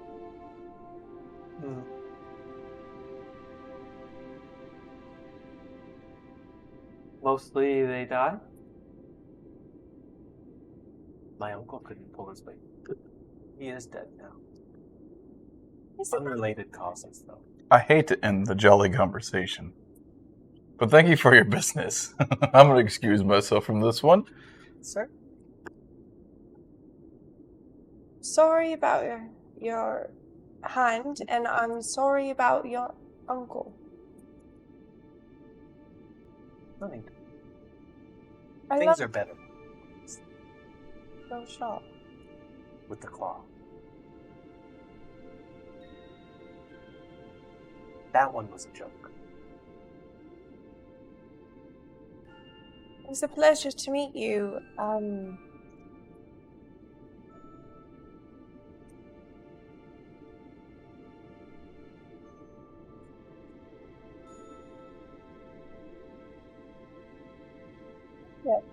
many H's are in the first name?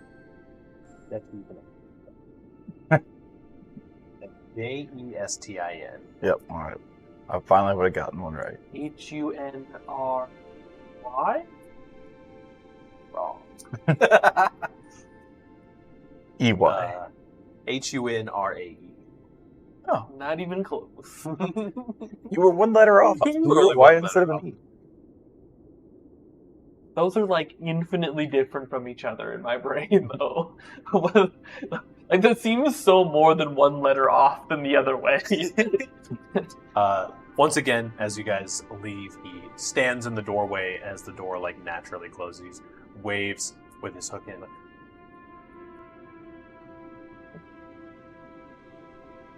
How bad is this soap? The soap is functional.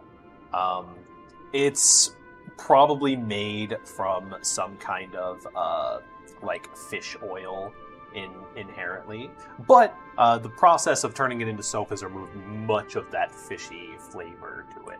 It's definitely not like beautifully lavender scented, but it has a little bit. It's I'd say that the scent to it is probably similar to what was that one Ocean breeze. food that I had just looked up?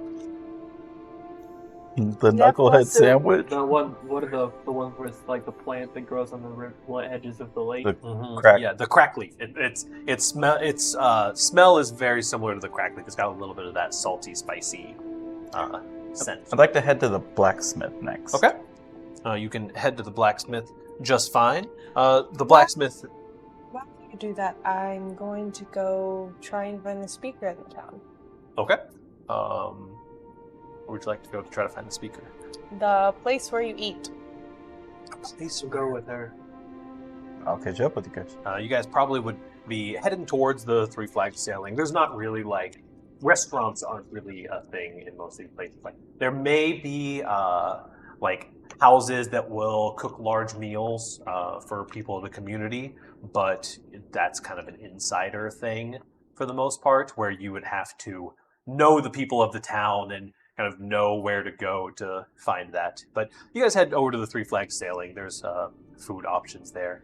And heading to the blacksmith, first of all, what were you looking for specifically at the blacksmith? Mostly I want to see what kind of stuff he's carrying around, like sheathing and stuff like that. I figured he might have some more stuff that's conducive to weapon storage in a frozen. Yeah. The blacksmith does have kind of your entire retinue. Upon hearing your request for a fur-lined sheath, he can whip one of those up. He says it'll take him about an hour or so, but then you can have one ready. Perfect. How much? 3 silver. 3 silver? All right. Cheers. I'll pay in advance. Do you happen to know of a forager that kind of sits in the town? Maybe they collect certain, flowers and stuff like that. Anything that would be turning into like scents that they would probably sell off. Looking for fancy scents? We'll probably have to wait for Torque's caravan to get here. They sell quite a lot. It's usually where the speaker buys his stuff from. All right. And does he carry like leather armors and stuff like that? Torque? Yeah. Or no, I meant like me? blacksmith, Yeah, sorry. also. Okay. Cool. I love the idea of going to a blacksmith and being like, "Hey, does Torg sell any like battle axes?" He looks at his cache of battle axes. No. It's understandable. Torg runs a very refutable business. Yeah, that's the right word. Does he have studded leather? Studded leather, yes, he will. How much does he have one for sale for? The standard price, that is... Thank you, D&D Beyond. Studded leather costs 45 gold pieces. Mm-hmm. All right, well, we'll keep that in mind. I'm ready to make some more purchases. Thank you. Certainly. I'll be back in a little bit to collect the sheath. And I leave my Gion so he can use proper measurements and dimensions. Okay. I would like to spend as much time talking to Latin as I can. Okay. Almost in enough time that if he's walking towards there, he runs up behind us, like before we even get there. Like absolutely taking my time just talking to him and making it a little socially awkward. Latin speaks up first, surprisingly. So, where are you from? I'm from Timenda. What's that? What's that like? It's a bustling city. It's full of dragonborns and all of our clans.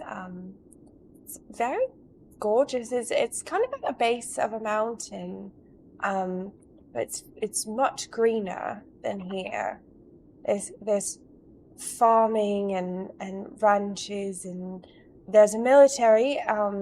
It's formidable. It's absolutely wonderful in every shape, form, or fashion that you could imagine. There's festivals and bards, traveling bards, and it's just full of wonder. Why are you here then?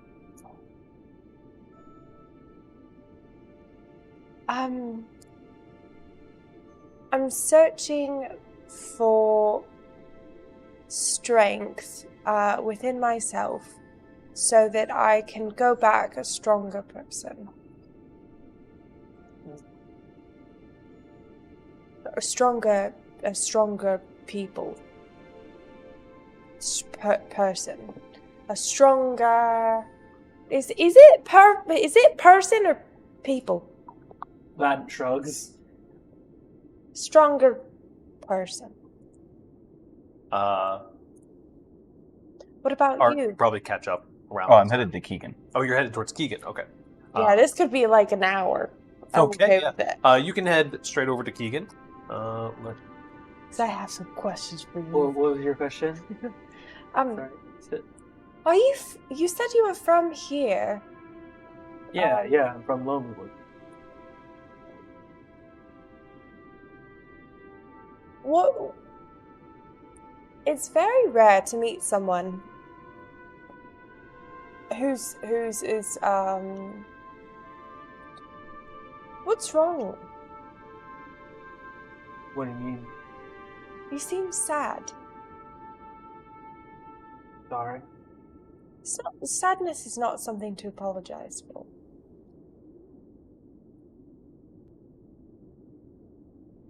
Is where you're from, Lonelywood, actually mean that you're lonely? No, Why is it called Lonelywood? I don't know. I don't know why they called it that. I don't know why they called any of these towns anything. What's Torgax? I don't know. So you've left your Lonelywood, and now Now I'm trying to get money so that I can get revenge. oh, that's I haven't talked about that.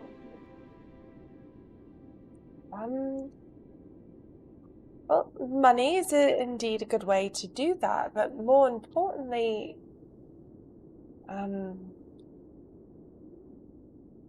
revenge. It's not sad. It's anger. Yeah, it is. I mistakenly took your sadness, or your anger as sadness. Maybe it's your eyes. What's wrong with my eyes? Your eyes look sad. Your posture is angry. Sorry. It's not something to be sorry for. Feelings are okay. And then I want this to continue for ever. You continue as you're very, very slowly walking towards the Three Flags. I sit down at some point. Sitting down on a bench near the town hall. So what's the inn's name? The inn is Luskin Arms. Okay, that's right. Okay. But yeah, you make your way a little bit towards the north side of town. Why is the inn called Luskin Arms? Why? It doesn't make any sense. It's the inn is like Luskin themed, right? It's all Luskin architecture, and the arms are like the warm embrace of Luskin, like welcoming you home. That's not usually what people mean when they say Luskin Arms. I'm like, this is. Don't worry, it got me too. Yeah, I had it mixed up with a different blacksmith that was in another town.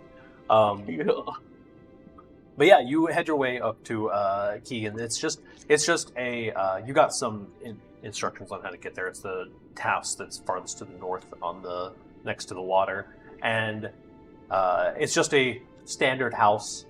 There's a small torch, kind of seems to be burning out nearly. That's out front, and you notice there's a like kennel area that's currently empty off to the side. Okay, I approach. Approach, knocking on the door. Keegan answers the door. Keegan is a... Hold, please.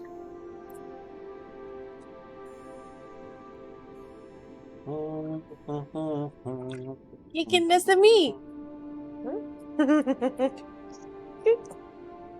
Where is Monsieur Keegan?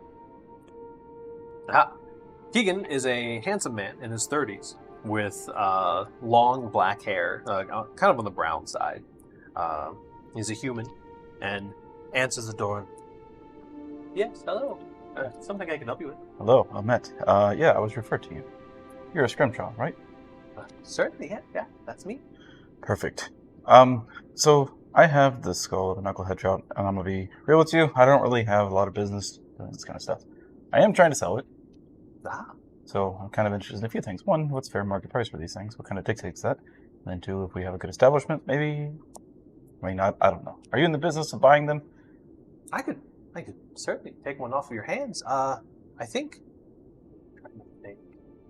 Normally they go for about a gold per fall, and I unfortunately am not able to pay full market price. I could pay you 8 silver for one, especially if it's only one.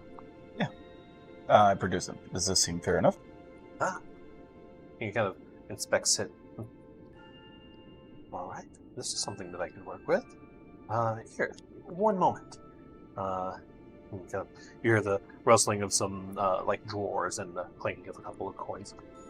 Here, see this. Normally my husband heads down to the market to deal with buying and selling goods. What's his Your name? necklace is on your mic. My husband's name? Garrett. I missed that. Garrett. Garet.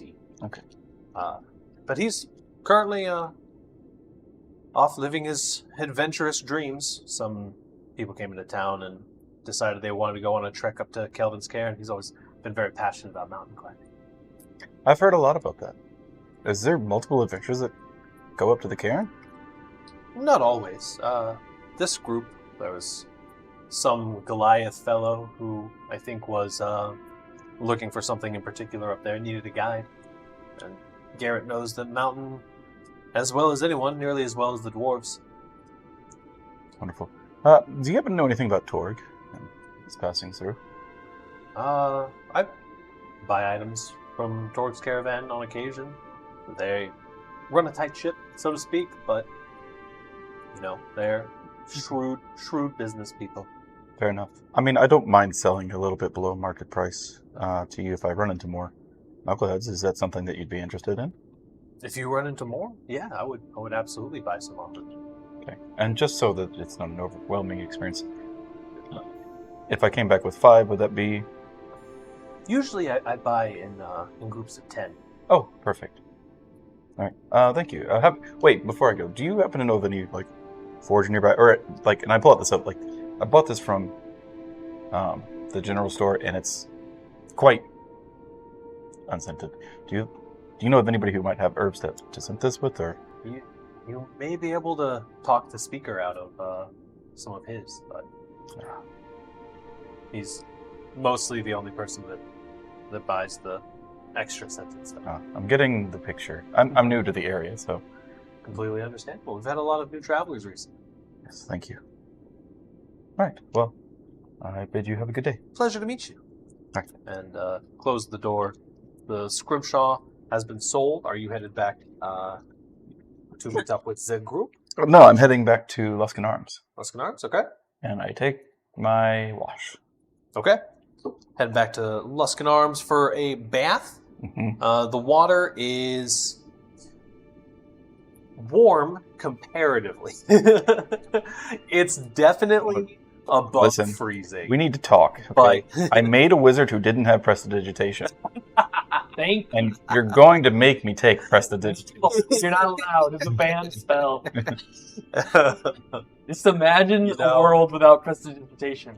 It's so many opportunities. I have, and it's a shitty world. We will fix it.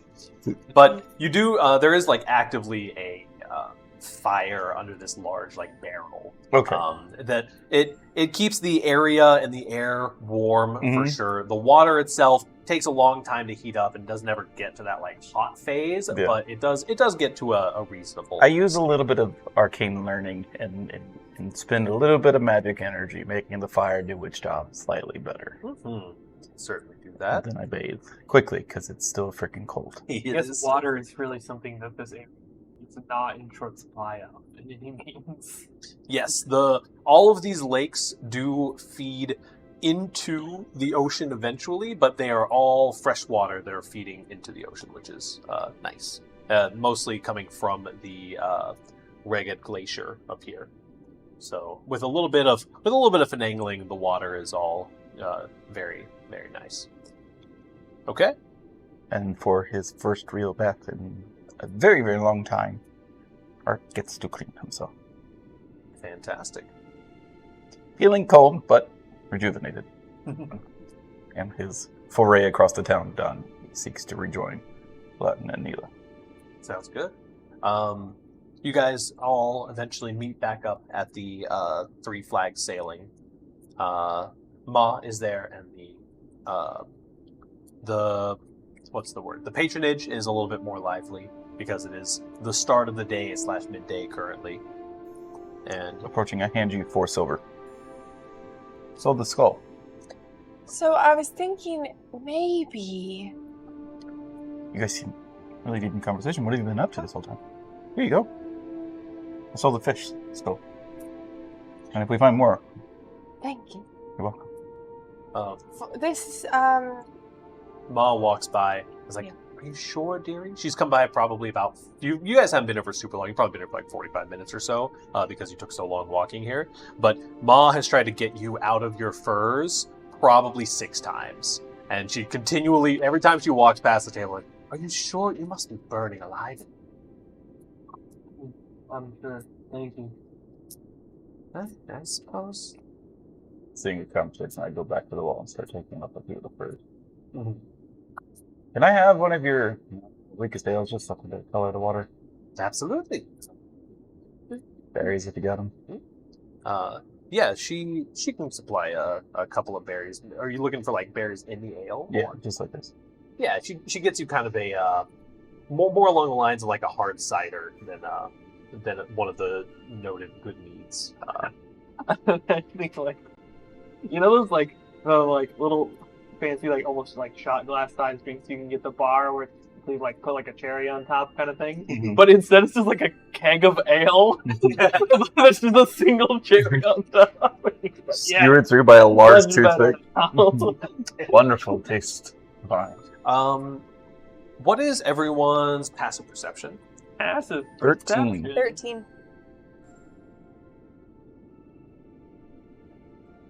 Well, mine might be weirdly different now that I have Mhm.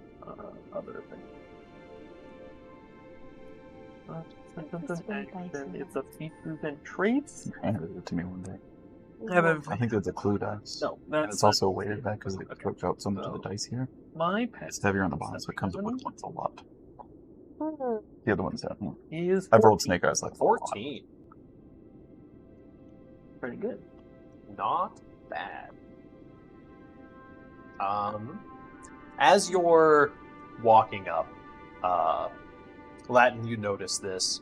There is coming out of one of the upper windows of the town hall, you see a small winged creature that takes off. You can't make out exactly what it is, but it takes off out of the upper window and heads off towards the east. Okay. Like sitting down with the 3 of you. I know it's not really into your foray, but just in case it becomes a problem, where I'm from, having work lined up that can supply you for a little bit, really helpful. That knucklehead trout, we caught 1, and it can pay for the 3 of us for almost 3 days here, minus some food. Just in case. So maybe there is. I mean, there's the problem with the dinosaur, but we don't have to starve. That's kind of what I'm doing now. I wouldn't recommend it. Starving? Fishing. Oh. The groups around here, fishing is their livelihood. They don't always take kindly to strangers getting in their business. Oh. Am I able to read you having more weight to that, or is it just a surface level kind of? No, it's like he, like he's being sincere and very much trying to convey a sense of like gravity and caution and like it's dangerous to do this thing that you're talking about. I'm trying to convey that this is very dangerous. Yeah, but you're not like associating anything back to something else that you'd be pulling that from? Well, I mean, he would be pulling it from his own like past. Oh. But for example, you're so far your disposition's been. Yeah, like his tone drastically like changes. Okay, so I do hear like, is there trouble in the past with that? I should be. Well, I don't need to be aware of it if you're not comfortable with it. But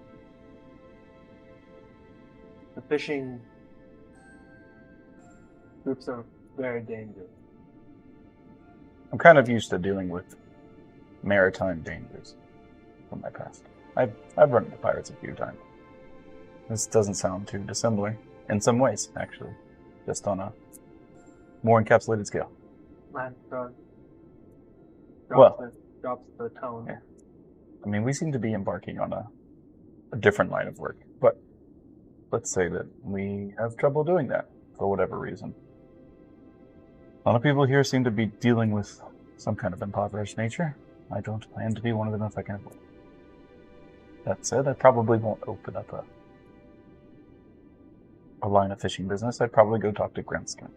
See if he'd be willing to lend us a boat, and we'll keep a few skulls. Very willing, I suppose. I mean, he'll need to repair his tube before he probably. He'll be interested.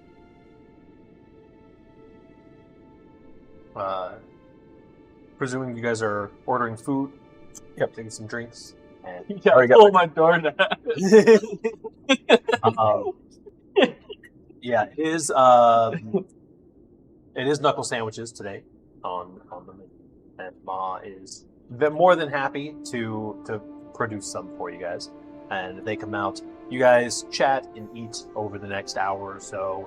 The light from the aurora begins to fade a little bit. You know there's about an hour left of light from it, and no Do you see this cases. You do not see the sweet. Ma, how much extra would it be to get, some onions and maybe some berries in addition to the... Unfortunately, we only have what we have for the menu. Gotta keep things tight. Fair enough. Is Mars short for something? No, the fishermen all like to call me Mom. They think I'm too motherly.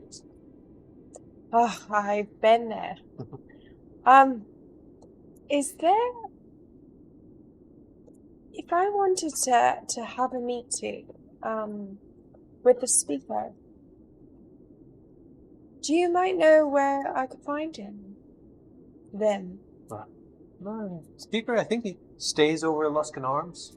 It's always talks about how nostalgic it is there, and I think he spends most of his days in the at the town hall. I might head that direction. Sure, get on for it. I think it's been long enough that I can go back to the blacksmith and pick up my weapon again, but that's my only last thing to do here before I'm ready. Right. Let's go pick up your weapon, and then we'll go to the town hall. If he's not in the town hall, then we might be able to catch him at the Luskan Arms. Oh, he's just there. He wasn't there. And hopefully he's at the town hall before we miss him. Fine. Alright. You guys head out, and you begin moving towards the town hall, correct? To pick up his weapon first, Sure. Yeah, you can stop by the blacksmith, pick up the weapon, no and then problem. town hall. And you're headed to the town hall. As you trudge through the town, the snow crunching under your feet, you hear the bark of a dog over the whistle of the wind. A wolf-sized sled dog with light gray fur runs towards you, dragging a broken leather harness behind it. Immediately, as it approaches you guys, it runs up to you and begins like whimpering and whining at you and bites at some of your furs and starts like trying to pull you. I very much like dog mom style, like, you know, like accept the dog into my space and like what's going on, and then like when it tries to pull on me, like yeah. This is a very large dog. Yeah. For it. For those who don't know, these puppy minis are absolutely wonderful little adventure puppies. Very large dog, dragging the broken bits of a harness behind, and it basically is clearly doing everything in its power to like communicate with you. Obviously not being able to talk, but it's biting at bits of your clothes and like trying to pull you in a specific direction. Does it look like at a quick glance that just removing the sled harness attached to it would make this process easier? I want to follow the dog.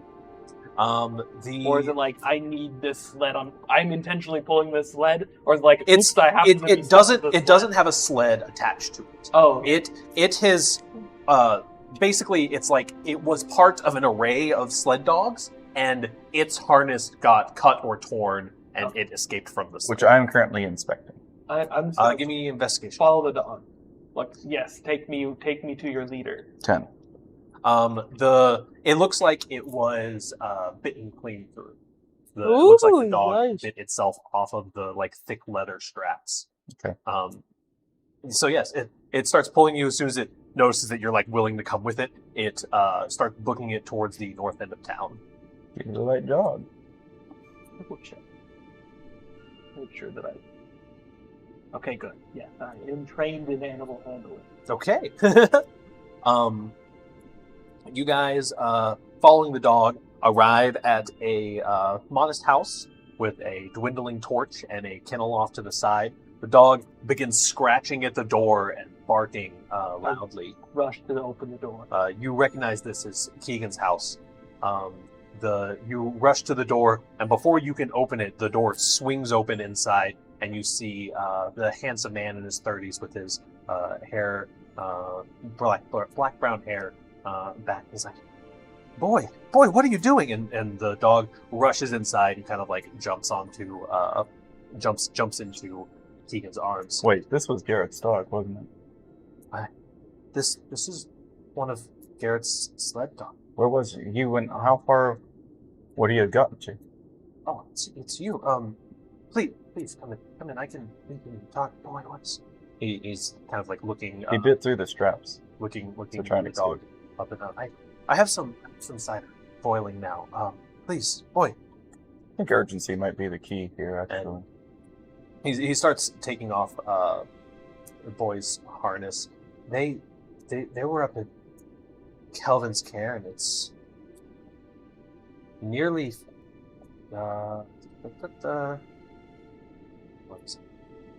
it's nearly a day's travel from here.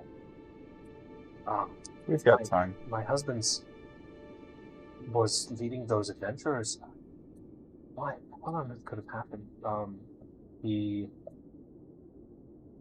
King kind of sits down, and a few days ago, Garrett was hired by some adventurers to lead him up the slopes of Kelvin's Cairn. His plan was to take the adventurers up to Caer Konig to pick up supplies and then head up the mountain. They probably got some climbing gear from the outfitters there. He had 6 dogs and a sled. Boy was Garrett's favorite. Raised him from a pup. Boy would never leave Garrett's side unless something terrible happened. I know it's a lot to ask, and we only just met. I can offer. I don't have much money, but I am a scrimshaw. I could offer you some pieces that you could sell in town. We have a good establishment with this. We'll work out the details. Torg's not going to be here for about a week. Do either of you two possess any talent for tracking in the snow? Not so hot on the survival? No, my way. Is it enough that we don't need to hire a guide? This person might be lost in the snowdrift. I have a lot of faith in Garrett's survival abilities. I'm sure that he's okay, but boy being here is troublesome. Boyne may be able to lead you. He's a very well-trained dog. You could take him with you. And You seem to take a liking to Latin. Sure. But if you guys are up for it, probably about 2 or 3 days of our week of waiting. I'm like stooped down, but like the whole stooping process is incredibly awkward because he is expecting to go like close to the ground, but it's so big that it doesn't really like realize how far he has to stoop down and has to like go down to his knees and just is like petting Boy and smiling. The dog seems comforted and also happy to be in here when it seems to have kind of achieved its goals. So it's about a day away, you said a day's travel, which is probably less by a dog running by itself. Potentially. How labored does this dog look? The dog is definitely kind of, as you're petting it, you'll probably notice some of this. The dog's kind of like trembling slightly just from the exertion. Is it frothing? Is it? It definitely looks like it's made it back at like a full sprint, basically. The Keegan kind of explains that it would be by sled if we just went straight to Kelvin's Cairn. It would be about 12 hours, but it would take a full 24 nearly on foot. You could also, what they had planned was took about 14 hours. It was traveling across the Eastway and then up through the Cairns and then going from Cairconing up to the Cairn. But It's probably closer to the route that your husband would have taken anyways. We would probably want to go that direction. he was going to stop at Cairconing for some supplies before he Just in case. went up the We mountain. will also need those same supplies. You and I have rations. Latin, do you have rations? That's some. We each received 5 from top. You have rations? You should have some. Latin just like checks inside of his furs and he's just like, yes. Ah, that's where I kept that deer. But we couldn't just take a sled with one dog, right? Like we would need like a Yes, you would need dog. either a team of dogs or multiple sleds. And so it seems like going the east way up to the Cairns and then across is probably the realistic route for Okay. to take the dog. I think Art goes with the idea like, we'll stay long enough for the sighted and keep your hospitality, but then we should get on our way. We don't know what kind of dangers this thing is. Do you have a better unsnapped harness for him that we can use to make sure that I don't Do know. you have a pot of food for the dog? Nibble. Yeah, I have. He actually has like the dog already had some like pouches along the side, and he kind of like looks in, sees that they're empty, and fills with beers, right? You guys sit briefly This dog eats better than I do. Various, he said. Various dried beef, which is like also means probably not just fish. We all start salad. various degrees of dried meat. Essentially, they look very different at different stages. You guys sit for some of the cider. Keegan explains that he was born into the 10 Towns, but Garrett came from a wealthy family in Neverwinter. Garrett didn't really care for city life, so that's why he moved here to Icewind Dale and was always adventurous, loved climbing mountains, and had gone on several successful treks up Kelvin's Cairn and back down. Even knew some of the dwarves that work in the area. Let's see. He also explains that the difference, if based on his vague knowledge from what he had talked about, it would be full 24 hours if you were to do a straight shot to Kelvin's Cairn through the tundra. That was always a little bit more risky, especially as you're passing through the Dwarven Valley, depending on the sentiment of the dwarves that live there. Because of the composition of the party, that Keegan didn't meet, but he did hear that there was a Goliath among them. That the dwarves aren't super big fans of Goliaths or barbarians because they've had some rough times here in the Dales, but so they chose not to go through the Dwarven Valley instead. It's about 14 hours on foot, traveling through towns. It's a small 3-mile jaunt to Bryn Shander that continues an exhausting 23-mile journey to Caer Dineval and ends in a 3-mile hike around Loch Denishir to get to Caer Konig. With dog sleds, it can be cut in half, like with most things. But unfortunately, there are they have no more sleds apart from the one. Do you have a piece of identifying information that only a friend of yours would know about? Here, just in case. I mean, if you have boy, that should be enough. Maybe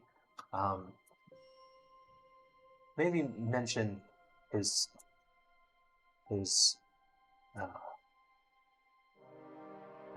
Here, actually, he reaches into a pack and grabs one of his scrimshaws. And it is a... Hold, please. Ba-da-ba-ba-bum. It's a carved walrus with the words "Big Love" carved into it.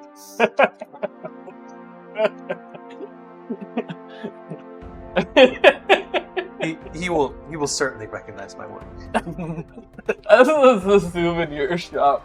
Like, you're at the gift shop leaving the aquarium, and there's a walrus that says "Big Love." God bless it. Latin just loses it. I appreciate the haste on this. I can't imagine. The more time passes, the more anxious I'm certain I'll become. Yep, we'll be back. It was Goliaths and giants, or Goliaths and Dwarves. So the dwarf barbarians. Barbarians. There are Goliaths and barbarians that naturally live in Icewind Dale who But have had their... Dwarves are known for holding grudges, but they also live for very, very long times. So a lot of the dwarves in the Dwarven Valley remember the barbarians trying to take over Icewind Dale or the Goliath wars and stuff like that. So Okay. they're super friendly towards certain people. It's absolutely a good time for an mission. We will take a quick break, and we'll be back with all of our webcams. We will see you all here in about 15 minutes.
bid.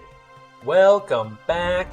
Everyone's cameras are pretty okay here. We're just doing some slight adjustments. You get hidden. I'm going to be throwing in a new scene here. It is I need some help. I need a window capture. That one. And I'm going to capture. You can leave it unnamed for right now. What is happening? Capture service stopped working. A problem caused the program to stop working correctly. Windows will now something. Everyone's still moving. We're okay. Alright. Discord null? Discord pariah. Discord pariah should be the one. Okay. That seems problematic. Yeah. Don't know what that means. No indeed. Properties. Discord. Discord null?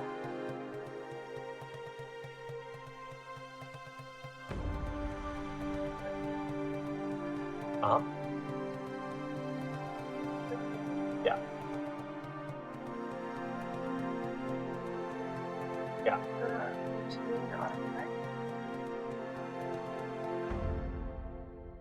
So exit. Okay. Try it again.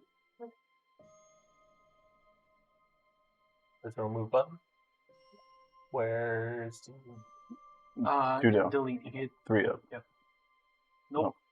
One, that was 1 down. 2 up.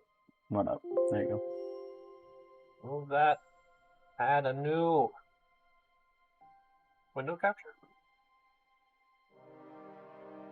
Yep. Fourth. Add the fourth. This is very unhappy.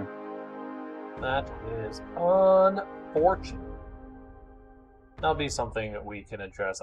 I'm guessing that has to do with whatever's causing our Windows Explorer to fuck up. It may be a very interesting clue as to why we're having problems with the webcam.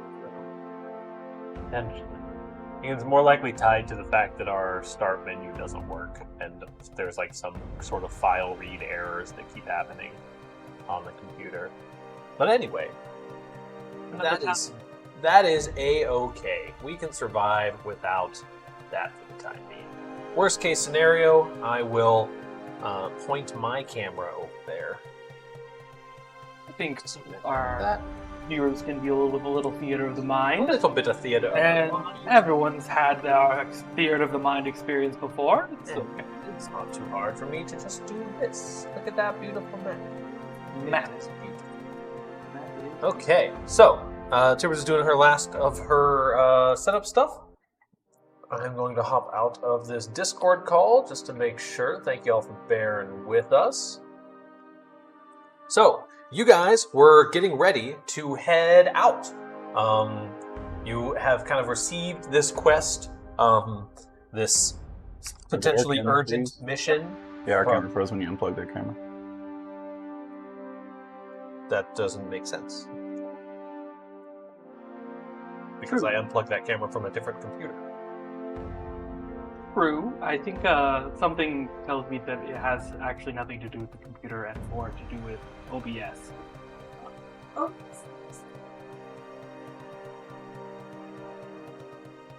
In fact, I wonder if maybe all of the problems are not actually problems with the computer or tech, but rather problems with OBS. I don't know. I think there's a pretty good chance that it's Nowhere to. What we can do, we can actually, we'll probably have to restart stream here real quick, because I don't know if we're going to be able to get this camera back. Oh, there it is. Came back. Welcome Hello, back. friends. Look at my hot chocolate. Hot All right. chocolate. So, we are all here. We exist, and we're doing the D&D thing. You guys just finished talking to Keegan, and we're kind of deciding your next course of action. It sounded like you were wanting to head through the towns to get up to where you're wanting to go. Yes. And just to clarify, it sounds like unless we had a dog sled, that was the only feasible option that wouldn't take 24 hours, right? Is that Yes. It would take 24 hours of travel to get there, to get straight, like, beeline to there. okay? It's 14 hours by road. By way of the bee. So it's actually faster to go the long way. Yes, because you're traveling along the road and Yeah. doing that. Okay, cool. I'm glad we got that. So you guys, are you heading out immediately? Are you finishing any business here before you leave? I What's think your the dog plans? needs to rest a little bit. Let the is dog ready. rest a bit. Are we going to go try and talk to the speaker then? Like, I hate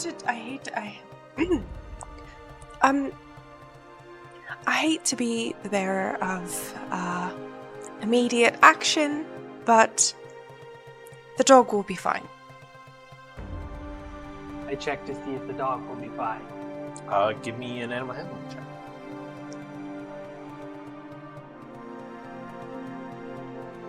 $17.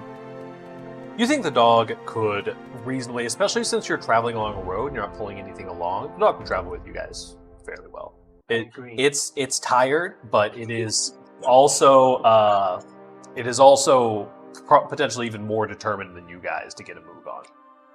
Yeah, There's a Latin fresh scent. would have assessed the situation with the dog and made a determination based off of his personal experience with animals, and therefore would probably not have even suggested to wait for the dog, because if he thinks the dog is perfectly capable of traveling along the roads, he would just...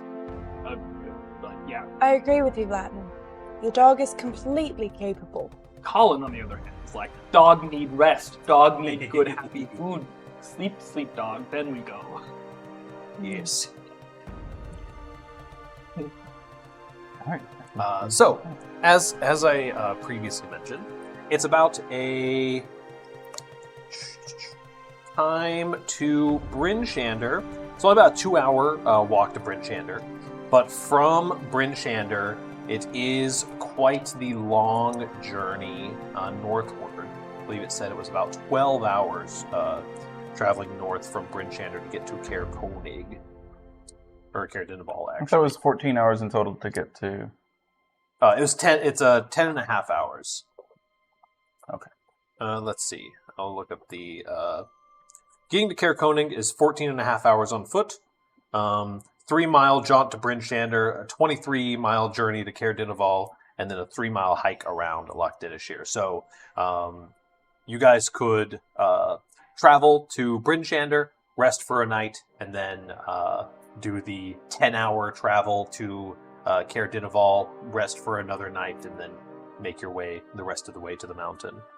Would kind of be, unless you were planning on pushing through. I mean, we've got most of the day in front of us. The aurora is just now ending. Mm-hmm.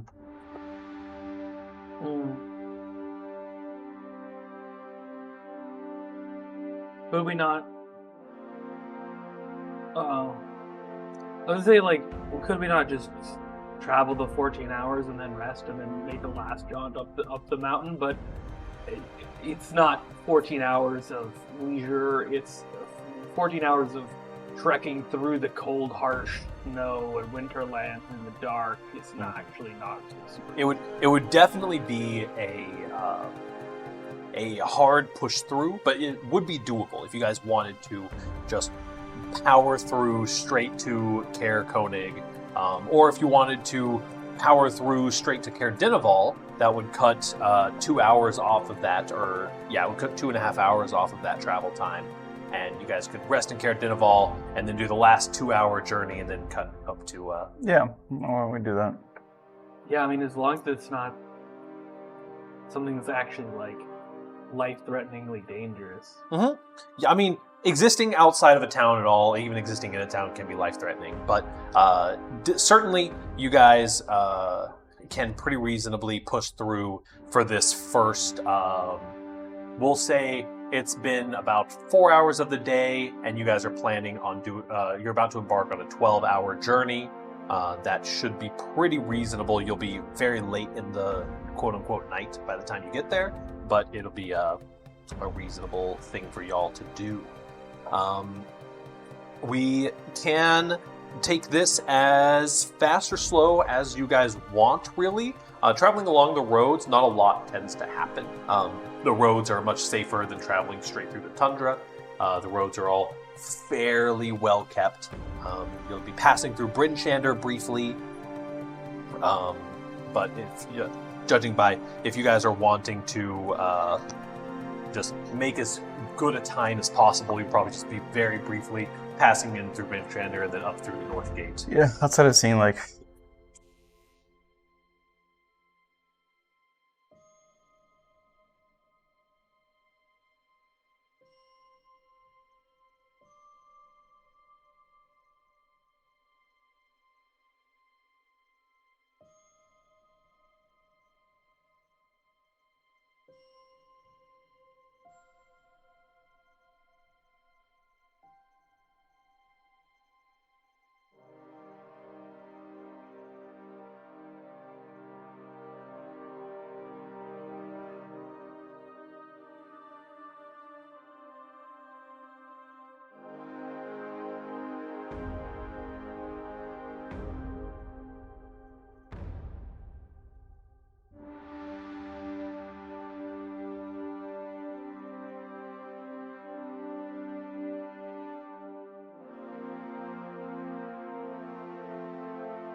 back on voices. We have We're voices back. again. Hello? Testing. Hello? Testing. Testing. Okay. Sounds good. We are back in the world of people with voices. Quick recap. Quick What recap. has happened? Basically, just a quick jaunt through people. We ran through Bryn Shander very briefly, stopped for the night at Caer Dineval, and are currently arriving in Caer Koenig, as I catch my breath from crawling around on the floor. And I was just looking up Party information. some information. Wait, I was literally watching as he was doing the microphone stuff to make sure it didn't die. It literally died seconds ago.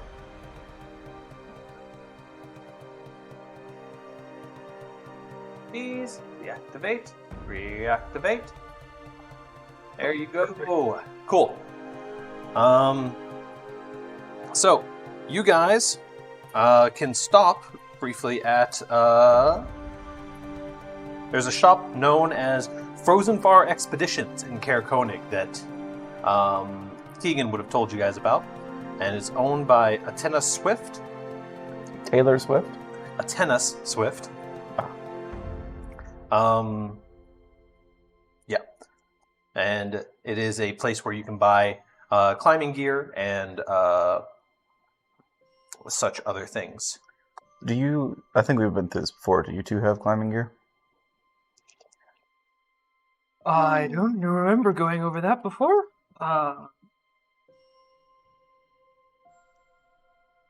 No. Where's my I inventory? do not have climbing gear, and I do not have snowshoes. Well, the snowshoes, the crampons they're Part of it? yeah, they're part of it. I don't have any of it. I have a tinderbox and a water skin. You two should probably get some climbing gear. Water skin is probably incredibly useful out here in the frozen tundra. Well, it probably is in It the sense that you is. can get purified water that way.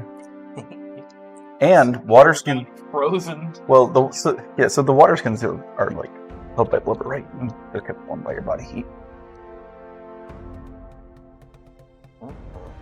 So, stopping at Frozen Far Expeditions, it is a dwarven woman who runs a shop known as Atennis Swift. Who greets you as you walk in. Hey, Hello. how you doing? You're all not from around here. We're not, and we're kind of in a bit of a hurry. We have reason to believe that an expedition went badly. But speaking of said expedition, did you cater to a group of adventurers with a tour guide from the local area? Yeah, that Garrett fellow showed up. Yes. Had 3 pretty well-armed companions. There was a big Goliath guy, like a halfling lady, I think she was a Lightfoot probably, and a female tiefling. They all geared up with climbing gear and camping supplies, and then headed off to the hook, line, and sinker for drinks, and planned to get a good night's rest before they head up to the mountain. Wonderful. They haven't passed through here again, that you know of? I haven't seen. Do you have another route that they took? Did they mention that while they're purchasing supplies from you? Let me see. Yeah, actually, I know a little bit about it, at least. I know where their base camp was, at least. There was a spot that I recommended. It was to the southern portion of the cairn.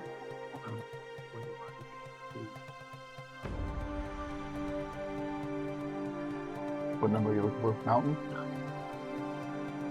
Don't be too far.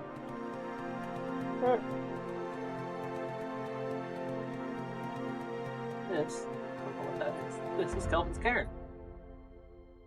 Ooh, that's not what I was expecting at all. Very large mountain. Yeah, there's a base camp around the south side that my personal favorite spot. It's in a kind of rocky overhang, so it protects you from the weather a little bit. Sure. Where's the camp after that? Is it Summit or? I don't know. Depends on where they were headed. Well, I only know the base camp. That was the only part I suggested to him. okay. Are there other campsites like further up the mountain that you're aware of? Not so much sights, just Okay. whatever people can throw down. Fair enough. Do you have some starter climbing gear that perhaps my friends and I could purchase to navigate our way up? It's more for a rescue mission than anything. Certainly. You know, I mean, if y'all are, if something happened to Garrett, it'd be pretty bad for business. I can sell you a kit, 2 kits for 15 gold each. Or I guess probably 3, huh? I'd do 3 kits for 15 gold each. I'm outside. Yeah. I won't need crampons for the one of them. Does that help out? It's mostly the actual climbing gear for most of them.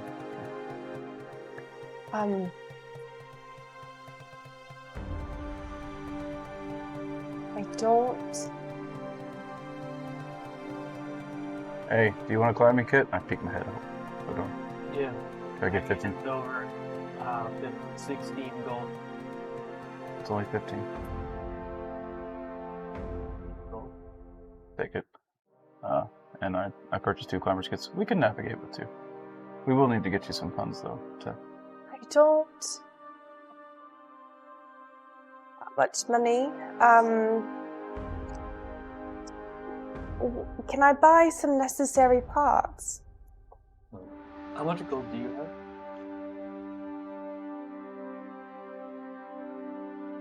Are you asking me that? Well, I can't because you're inside and I'm outside. Alright, well, I Colin was asking Yuri how much gold she has because we have got some extra. I've got 10 gold. You could put together 15 if you wanted. But Well, who's got the rest of it? I've got 5 gold. I don't know that. Neela, how short are you? Short at all. Short. 6'9". Short of money.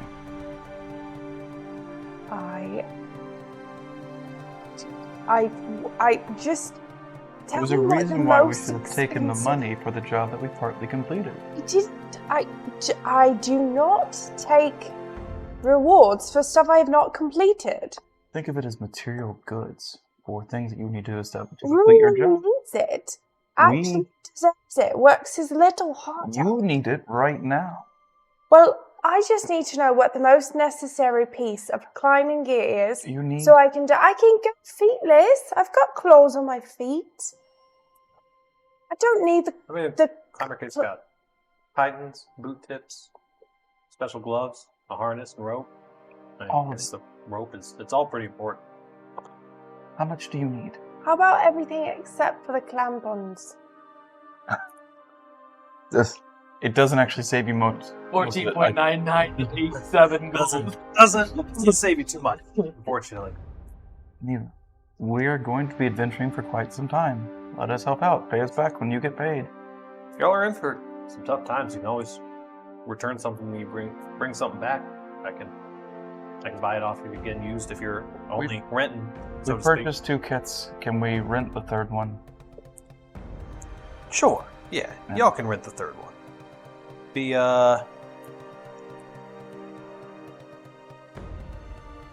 6 gold. 6. Can I buy it at the end? Yeah, bring back the remainder of the money. I prefer selling to renting because you never know when people are coming back. Obviously. Would explain why the renting fee is so high. I promise I will be coming back. You won't exist. I just kind of nudged Fictional you. world. Under the 6 gold. Oh, yes, right. Here's 6 gold. Is it actually 6 gold? It's 6 gold. Okay. It is the whole whopping 6 gold for climbing gear. 6 gold to save your life. 6 It's out gold. the 3 kits of climbing gear. Thank you. Much obliged. It's like a whole month's worth of like. Athenas? That's me. Perfect. We'll be back. We won't be skipping town. We have to go back this way anyways.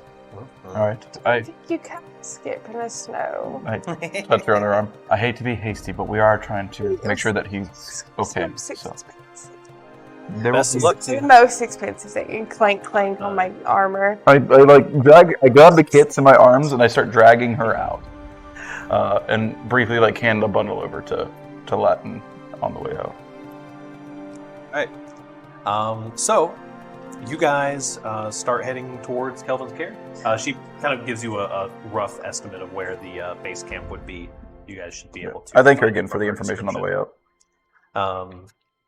We've got enough to make a full 6. There are material costs for doing work in this world. Understand. They will pay you for that, just so that you can help. If you can't complete the job without the tools. 6 gold is a lot of money. It's not to just be thrown around. It's not being thrown around. Do you want to rescue this person? I'm going to rescue this person. You It just need- feels You it's really hard for that 6 gold. Do you know how many boughs of hay I had to throw? 0. That 6 gold came from the 20 that you declined. I just took it out of my pocket and I put it in. Listen, you could have had that That's money. my 6. We will talk about how to economically move ourselves forward when we're not trying to chase down a person. It's a big word. As you You're guys, such a small man. as you guys make your way towards Kelvin's Cairn, you Latin. go ahead. What does it matter? We have the tools now. Matters to her. She'll probably want to come back and spend the rest of the money on the things that she's borrowing. Boy, the dog can lead you pretty effectively to the base camp area at the very base of Kelvin's Cairn. Let's see. I assume Latin's taken very good care of Boy since this journey's embarked. Also, before we get there, Okay. I would like to speak to Latin. Okay, go ahead. Why wouldn't you come inside? I don't want to be. We should go. We are going. We should go quickly. Latin. You're avoiding. Alright. Whenever you want to talk, we're here. Right? Well, yeah, no, but I think his personality is fine for the situation. There is a bit of haste that we're trying to attach to this. Now, Yeah. there's other things probably, but we can discuss those in time. Then alright. Let's go. Okay. Is he being a good boy? The dog? No, you Latin. The dog, yes. Yeah. You're a good boy too. I send As you guys, I send you a message, the cantrip message, so he can't hear it. It's like, I get what you're doing, but try not to make him nervous around us. I follow Boy. So, as you guys spend a little bit of time traveling through the tundra, you eventually come across 2 tents pitched in the snow near an icy outcropping that acts like a natural windbreaker. Beneath the tents is an overturned sled. Still harnessed to it are the sled dogs, who are 5 howling dogs. You hear them before you see them. The dogs look slightly malnourished, although still relatively healthy. They're all still tied to this sled that's kind of like caught on one of the half-destroyed tents. I immediately set to investigating, assuming that Latin starts looking for the dogs. I'm walking up to the scene. Yeah, as you guys walk up to the scene, I pull out my lance. okay, arming yourselves as you approach cautiously. As you approach, the dogs themselves are friendly, although they're cold, hungry, and relatively miserable. As you're kind of like looking around the camp is completely deserted. There's no signs of hostility or anything in the immediate area. The tents are left there, but the bedrolls and things inside the tents are all cleared out. Underneath the sled, you do see that there are 2 small crates. One is empty. It appears that the dogs may have broken into it and ate some of the provisions that were contained within, explaining why they're still relatively healthy. The other one, however, was not within the dog's reach. Looking inside, you do see that there's enough ration to feed 4 people for 3 days. So before we get too much further into it, I would have taken time once we reached Kaer Koenig to do the mage armor. Cool. Mage armor has been cast and recovered. As you guys are kind of searching around the camp and things, the dogs, they calm down pretty decently once you get there, although they're all still bound to the cart and definitely on the whiny side. And Boy is kind of sitting to one side of the camp, kind of pacing back and forth anxiously, waiting for you guys. I investigate, what's destroyed these tents? You said that they were kind of in... Give me an investigation check. 17. 17. It looks like these tents were definitely, they don't look ransacked. It looks like it was probably just like weather conditions that destroyed the tents. Plus it looks like the dogs tried to take off with the sled at some point and ran through one of the tents, which is why the sled is kind of tangled up in it. Okay, but nothing like slashed through or anything? Mm-hmm. Is one of the dogs clearly the lead dog? That would have been where Boy was. Okay. I'll start by unharnessing one of the dogs. Okay. The dog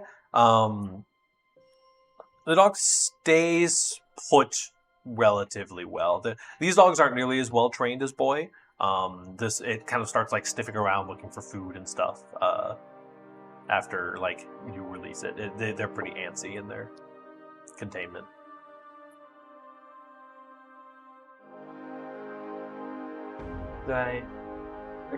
It kind of depends on like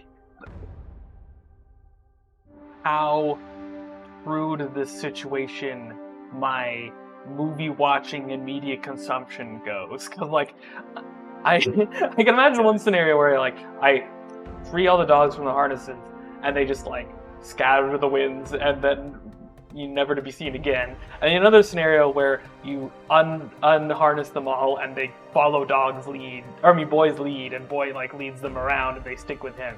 Mm-hmm. I don't really know how to make a judgment call on that necessarily, but I guess I try to call Boy over here. You try to call Boy, and Boy barks in return and looks behind it up the mountain. I just don't want to leave these dogs tied up here. They're probably safer here than going on an embarkment with us. Apartment. I will. I'll try and re-harness or re-tie up the one dog that's free, and then bringing the other crate of food over to all of the dogs. Okay. Yeah. The dogs happily eat out of the other crate of food. This one not having to break into, which is nice for them. And you can reharness the other dog, especially with the allurement of the food. And they seem pretty secure there. Anything else about the camp seem out of place? Nothing in the camp seems out of place to you currently. Okay. Definitely no signs of scuffling or anything like that? No, not that you can see, but also this is kind of one of the situations where a lot of the like snowfall and nature would have probably blown over if there was. Okay. All right. Well, I think we take Boy. Okay. Boy and let him take the lead. Let's see. You can tent up the dogs. Yeah, we could put them inside the tent so they're a little bit more protected. Fine dog. They are large, like husky dogs. While they do seem cold, the frail tents probably aren't the best. Normally, in a like this kind of tenting situation.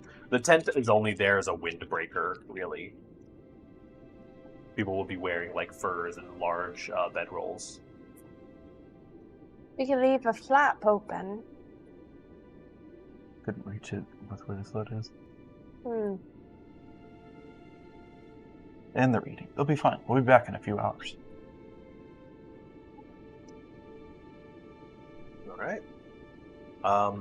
As you guys begin your own ascent up Kelvin's cairn, you do notice that any tracks been basically obliterated by the wind and the snow. However, Boy seems very sure of the path to take, and as you're kind of thinking about it as you're climbing up, this is kind of the most logical path up the mountain, the path of least resistance, if you will. And Boy seems to be a combination of sniffing and memory can take care of things for the most part.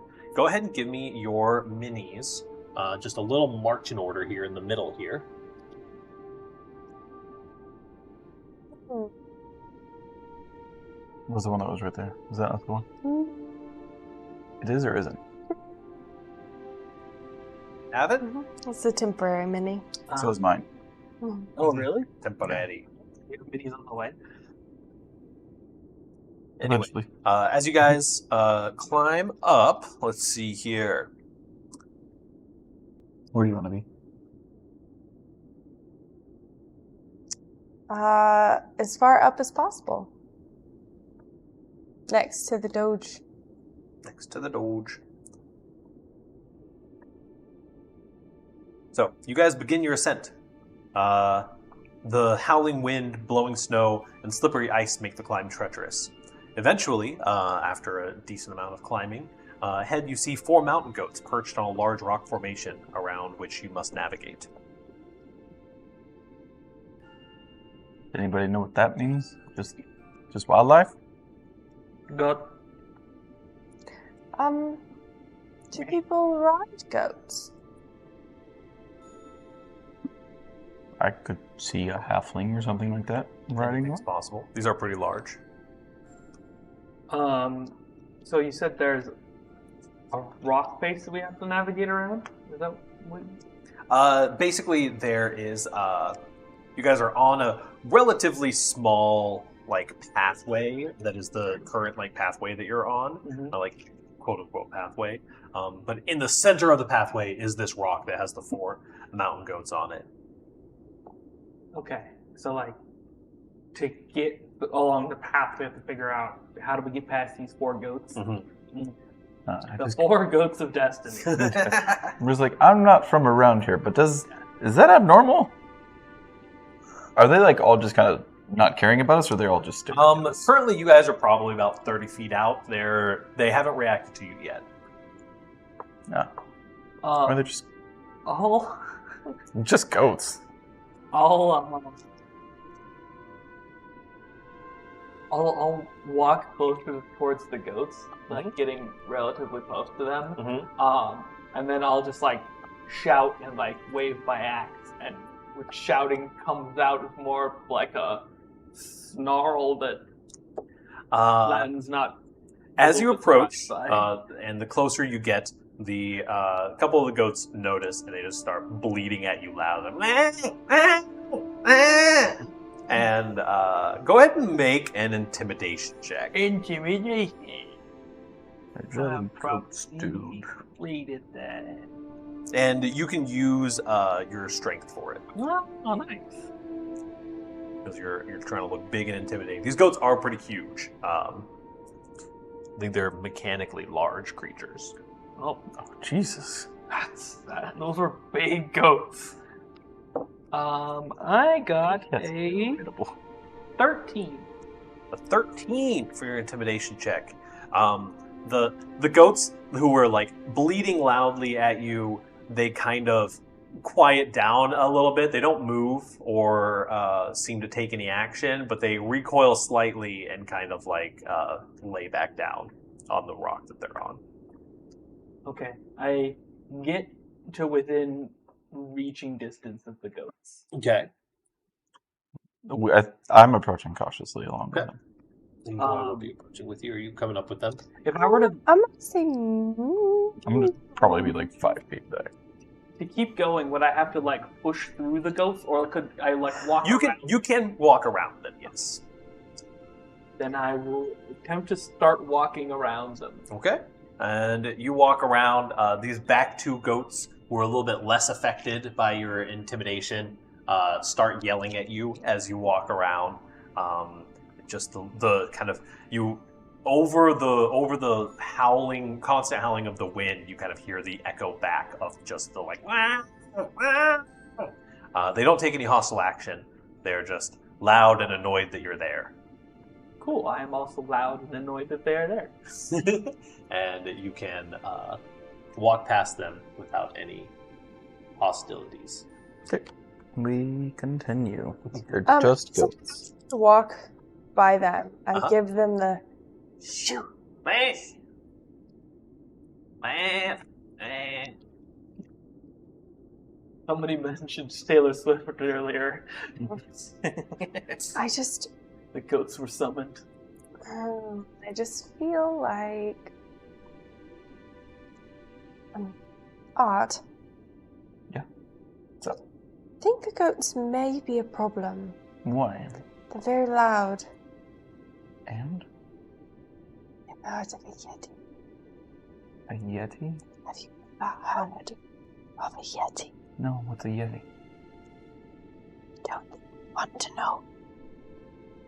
Well, now you got me curious. What's a yeti? Shh.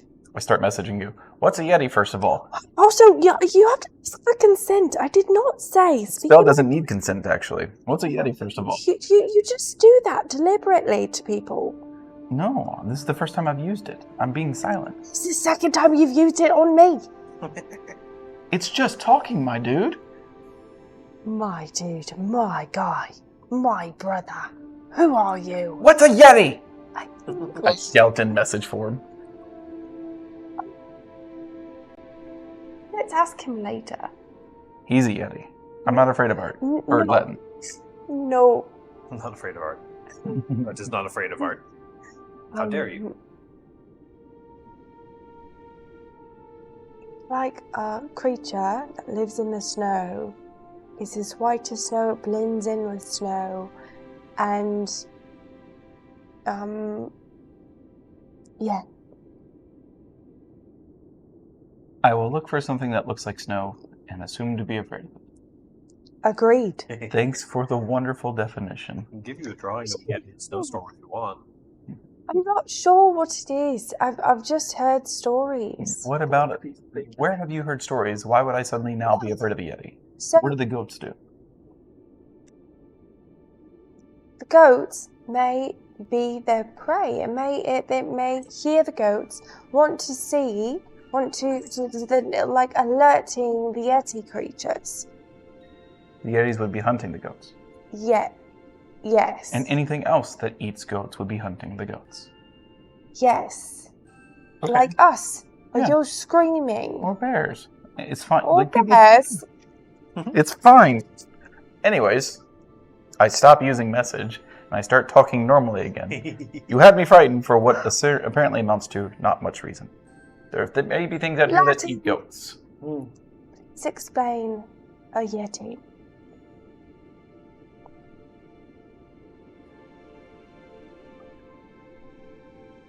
All we should be worried about is crag cats.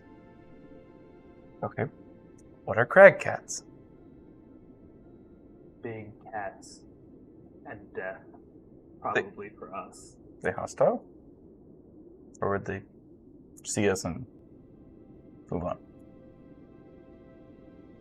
What did I just say?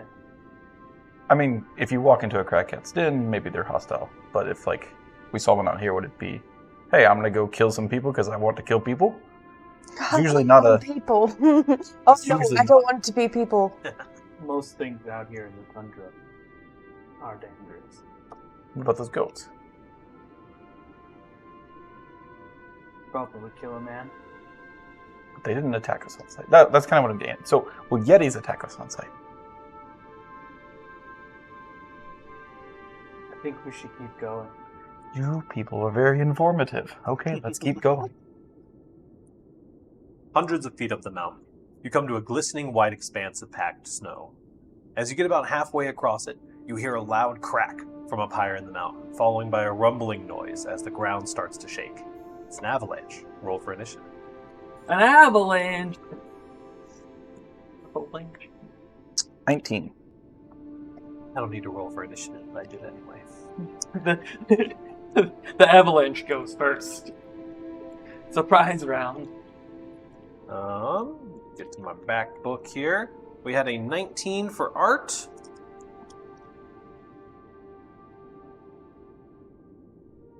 Woo. Ah, gotta love that. +0 initiative. I got a 15. 15.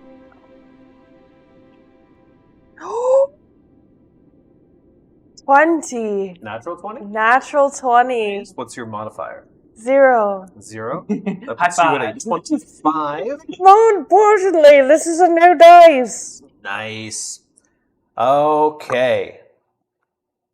So, luckily, all of you have a chance to react here. You guys are basically at the event, what will eventually be the epicenter of this avalanche that's moving towards you. As the ground is rumbling, and Neela, you have some familiar kind of sinking feeling in your stomach. The ground is rumbling. You see this wave of snow pouring down towards you. The avalanche is, let's see, 200 feet long, basically, or wide, pouring down towards you. And you guys have the ability to take action if you, of whatever kind. I will pull up my actual full rules for the avalanche. My first action that I would like to go for is to look around at my surroundings and see what is around me.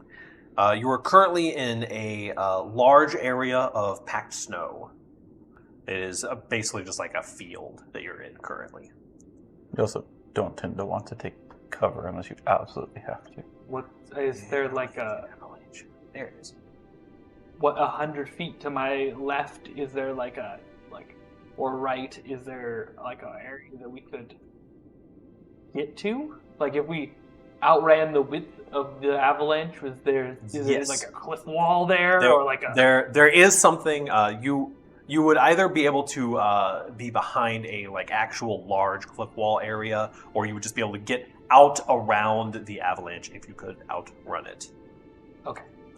Currently, let me just check here. Here, could you just roll initiative? These things happen. And then things happen when things happen. There's no... Okay, yeah. So you guys are kind of freeform for your current initiative vibe. How many seconds does it look like we have?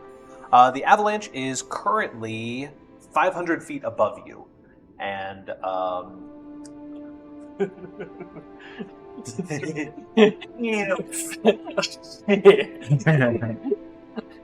Giant AoE about to hit this field.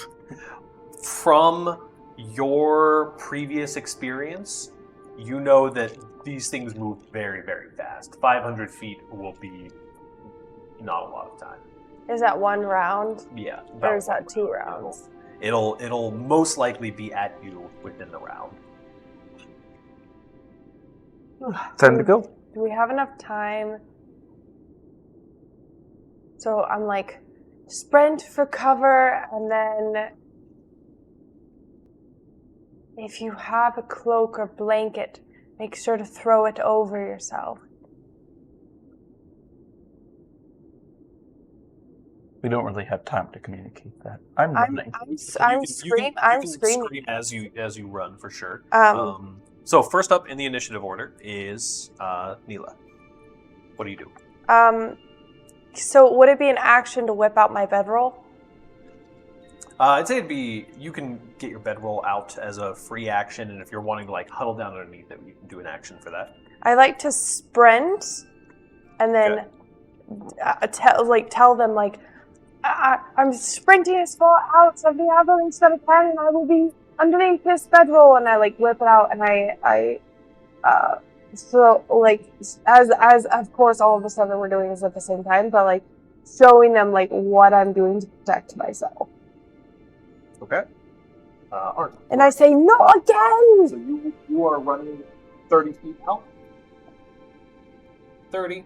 Is she heading towards like the lower side of, or is she perpendicular? Like, are we in like direct center of the You avalanche? guys are basically in direct center. Okay, so it's 100 feet in either direction. Yeah.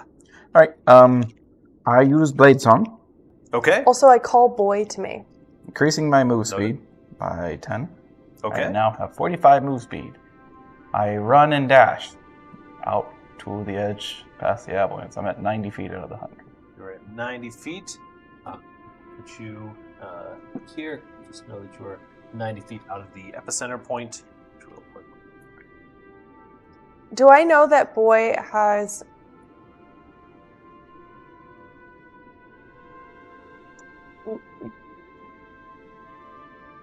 Can't do... Oh. Dogs can probably run 40 or 50 or 60 or something in a single move, right? So I won't call him to me. I would say like, boy, get, or something. Okay. Boy definitely does seem to be reacting to the situation as well. You're up.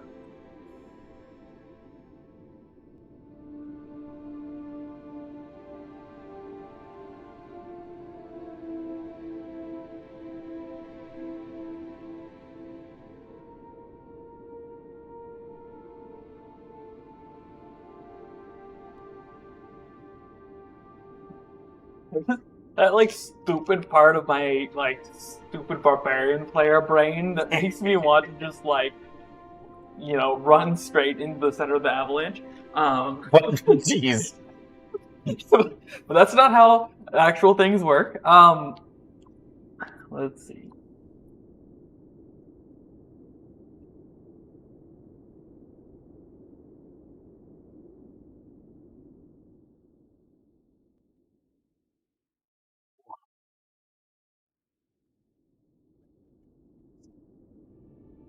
Dang old computer. Everything's. Can you use an action to prep and to prep? Right.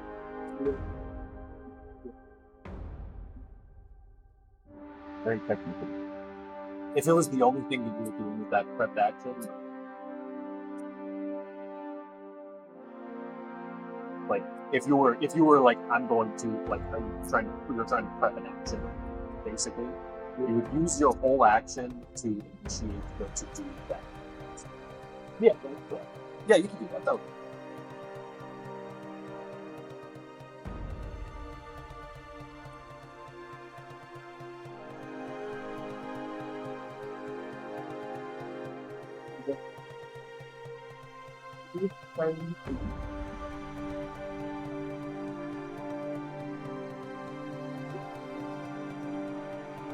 And then I will use my bonus action to shift into my wild hunt form, which is different. Okay. It gives me some temp HP, like all shifters get, but its other effect is not particularly relevant. Other shifters can't have advantage on attacks against me. It's not super important. I will note with this wording, if you're using your bonus action on your turn, you won't be able to do that. You won't be able to like prep a bonus action as a reaction. I won't be able to prep a different. You can't. Yeah, you can't double up on bonus actions. It'll be your whole. Okay. Well then, that one's not super relevant anyway. Okay. So that's not the reason why I'm doing it either. So then I will still same plan. I will move 30 feet, and then I will use my I won't use my bonus action for anything. Mm-hmm. I will use my action to prep an action of raging on contact with the avalanche. Okay. So, you guys have taken your action. Boy also is sprinting. He is a little bit slower than you at 40 feet of movement. So It's 80. he is at 80. Thank you. And on initiative count 10, the avalanche moves down the mountain 300 feet. Okay. On initiative count 0, the avalanche moves down the mountain another 300 feet, Oh, catching all of you in it. Bonk. Avalanche time. Done. Let's see. When the avalanche. Yeah, so this first set is everyone needs to make a strength saving throw, including Boy. Hey, I have advantage on those. Yes, your rage does go off. It's just that awkward thing of like, although in extreme danger, because haven't taken damage or attacked bad guy, rage ends at the end of my turn. So if I move and then rage ends. Mm.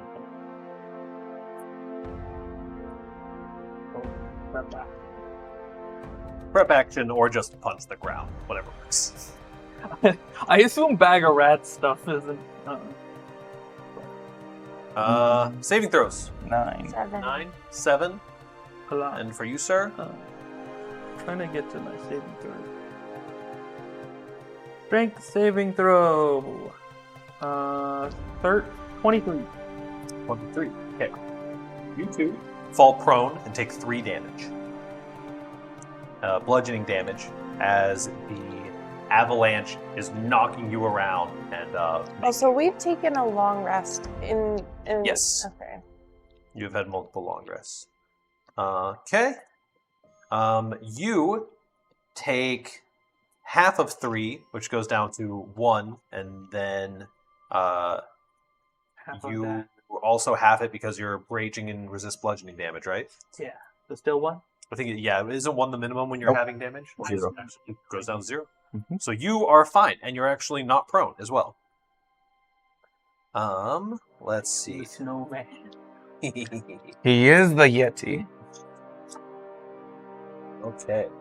All of you are mechanically not able to move or take any other reactions other than trying to resist the avalanche as it is continuing down 2 more movement ticks.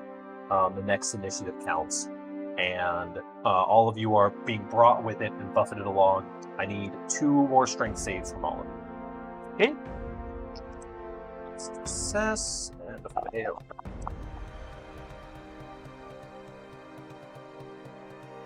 Get a 7.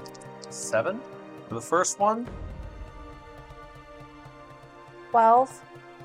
12. Okay. 22 and 18. 22 and 18. What are the second ones? 16. Oh. Okay. So, just make sure I get this right. Okay. On the first one, you guys both fail. You're still prone, and you take 8 points of bludgeoning damage. Avalanches don't F around. For you, you were not knocked prone on either of them because you had like a. What did you have? Sorry. Like 22 and 18. Yeah. So you're good on both. For the first one, you take 8 reduced to 4 reduced to 2. So you take 2 points of bludgeoning damage. For the second one, you all succeed. And you take 2 damage, 2 damage, 1 damage. The avalanche comes crunching to a halt basically back at the base of the thing. A total of 1,000 feet down from where it started. You are all currently mostly buried. The snow settles and buries all creatures in it. A creature buried this way is blinded and restrained and has total cover.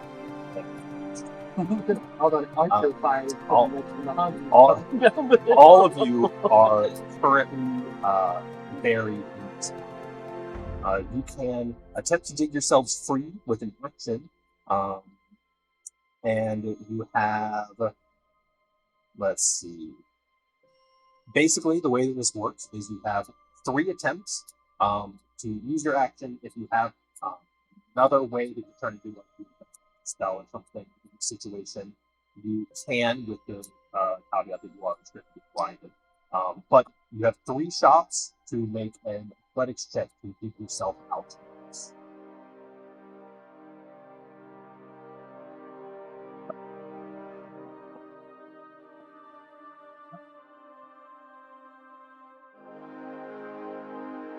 You successfully dig yourself free relatively quickly, as you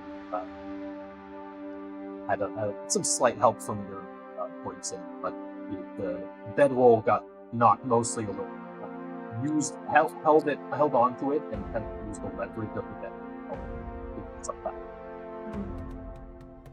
Get out and say, Warning! I mean, laughing hard. My first action is going to be to send a message to Mila. Okay. Doesn't see your target then. Cool. Also, and then I immediately fucking huddle back down Okay. and throw it You huddle back down, throwing your bedroll back over back yourself. over and then tossing some snow on me. Mm-hmm. Point my finger towards a creature within range, whisper a message. The target only the target hears the message and can reply and whisper that you can hear it. You can cast a spell through solid objects if you are familiar with the target and know it is beyond the barrier. There.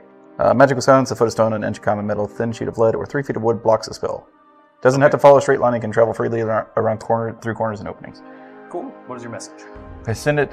I'm trapped in the snow. I hope you're free. Send me a message back if you are. I'm going to attempt to prod something up through the top of the snow so that I can be found. I don't think I can climb free easily. Do you send a message? Do you whisper back? Just stay quiet for a while. Okay, I will just die. Athletics. So for me, I just buried under the snow. I think a first bit of sense was like trying to get my bearings, and then like that animalistic urge to just claw out of the snow to get to the top, to get to the surface. Mm-hmm. The slightly panic-induced, slightly not panic-induced due to like that kind of like primal takeover.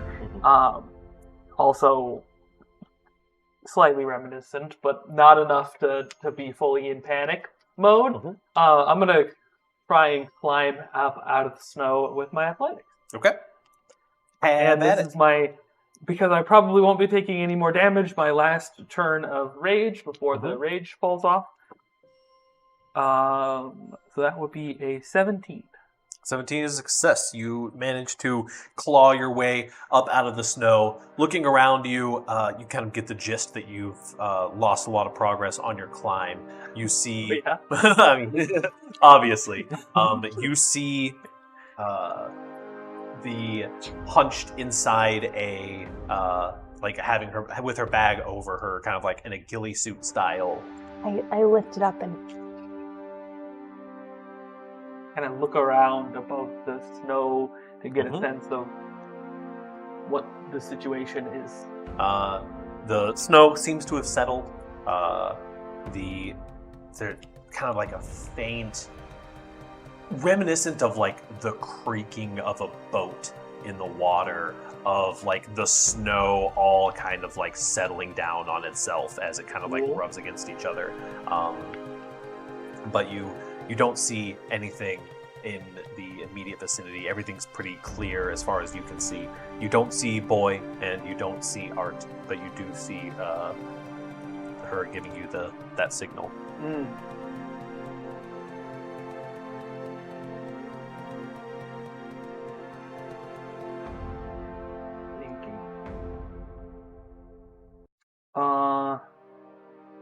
based off of our relative positions, I'm going to make a judgment call of where I think Boy might be.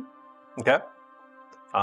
You make a move to go ahead and give me just an intelligence check on that, or actually a wisdom check.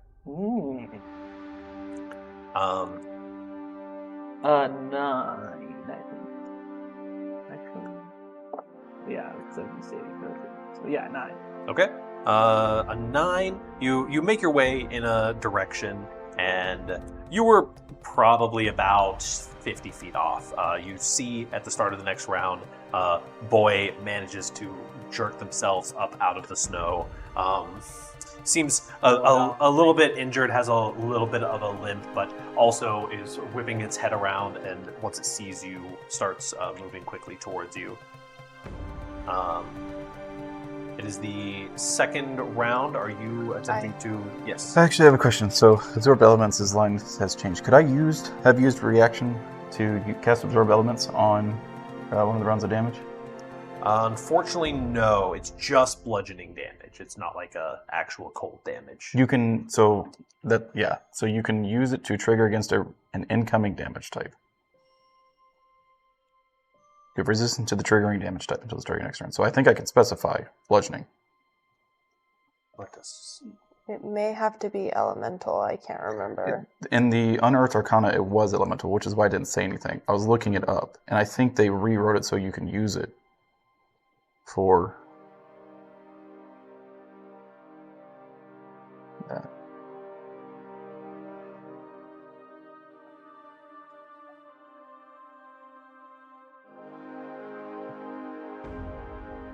Reaction when you take acid, cold, fire, lightning, or thunder damage is the casting time. Oh, yes. Where did it see? It's the asterisk on... Oh, it's not. It's a Not one the- reaction asterisk, and the asterisk is... Oh, when you there it take is. acid, Okay. cold. Cool. Triggering That condition makes is more not sense. the text of the spell. All right, then That yeah, does never make mind. sense. I'm going to attempt to climb my way 3 and mostly try and get something poking above the surface. Okay, go ahead and give me an athletics check. 6. Okay.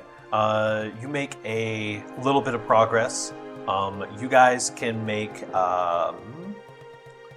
survival checks to attempt to find where Art is. I'm gonna try and If you were looking. direct Boy. Mhm. Boy, find the other one. Find it. I message you as soon as the round is over, and it's been like 6 seconds of like waiting. Well, the message is a Yeah. one shot. Yeah, you can't. You can't message him back again. So as soon as the round is over and Latin's up with the dog and like moving around and a good 10-15 seconds of time or more. Honestly, I'd probably wait 30 seconds. I'd probably wait a while. But I get up and I'm like, okay, I can go help now. Okay. But I'm still like very looking around on edge. I actually will pull out my spear. Okay. Your javelin? My Lance? lance, That's it. sorry. Yeah, that one. You, Direct Boy, and you are still kind of in your moment there. Boy begins looking around in the snow and does seem to find something and starts digging in a specific spot. Crawl up onto the snow and help. Go ahead and make an athletics check for me. And athletics check. It better be a goat. 8. An 8. Okay. It's only when I'm trying to help you that I can't help money. Go ahead and give me one last athletic check on your end. Maybe Boyle will do all the work for me. 15. A 15. You and Boy are both struggling at this particularly dense patch of snow. When you see the kind of just one fist punch up through the air and grab on to the edge of the snow, and this kind of like icy, large icy block that you guys were struggling with that was kind of at the top of the snow there. You guys managed to move it across, and you do free yourself from the avalanche. a little bit worse for wear. He's some But- Felix in the face. That's- As That's 1 big HP. boy. 1 HP. Wait, really? Nice. A lot worse for wear, but you guys have survived an avalanche, which is more than a lot of people who get caught in avalanches can say. Most of those can't say anything. A lot of them can't. Sounds like some of us maybe have survived. Ooh, avalanche. not the Latin that picked up on it. The immediate danger is gone. You see. Actually, you probably get up right around there. I feel like it's if they're being loud, I will tell them that. Practically speaking, I feel like my odds of survival are more with messaging you than Mila. Thank you for setting that up.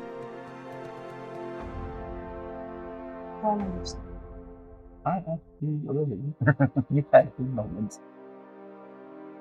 I go to get to cover and start nursing myself back from death. Who's probably this?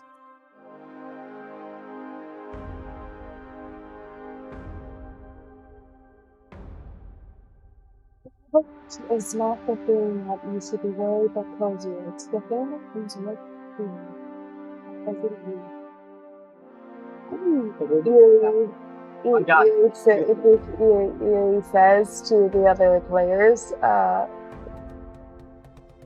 Latin kind of like. quite recently been an avalanche and it killed an entire caravan worth of people. Torg's people. We were coming from Grimsander and we were taken out traveling through the mountains and we were taken out by an avalanche and our horses were killed, an avalanche was killed. But more importantly, I believe the avalanche was caused by something and used it as an opportunity to strip and behead and murder everyone. Me and Lily looking. Two other people made it out, but they come riding rocks in the sky, and those rocks will tear you apart like buildings. So if you're not quiet, they will find you. Art is like, notice a bit of tip. The spell message is a silent, and its response is silent. But when I'm trying to not die, it brings I'm not sure if you think I'm magical. I don't know anything about magic. I didn't grow up in a city that had magic. in your ears. Message comes silently. It's in your brain, and you respond it. Stop fighting. I don't know what that means. Stupid. We shouldn't fight. We just met. We didn't know how anything was. We're glad we're alive. We're glad to stand for you.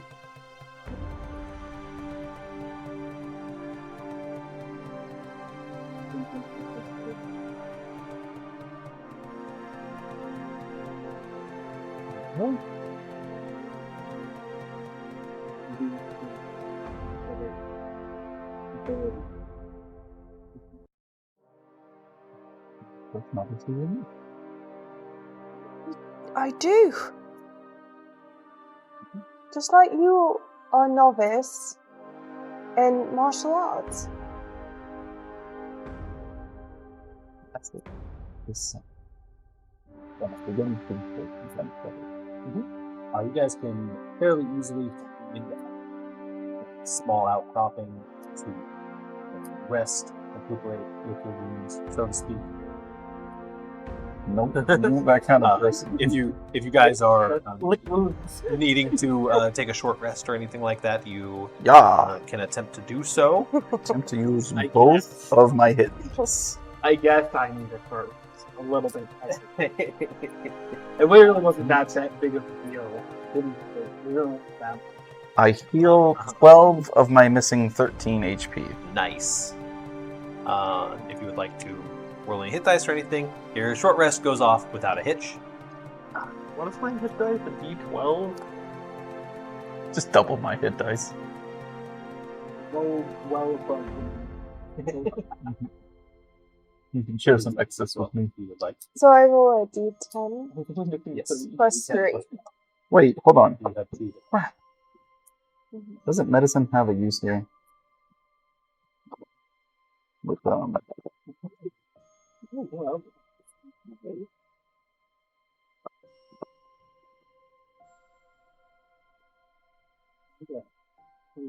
little pad. Shmoo. 13 healing. Walla la la. Well, ding dong. Swalla la la bang bang. Wait, what? I don't say 10 plus 3? Let's go. Yeah.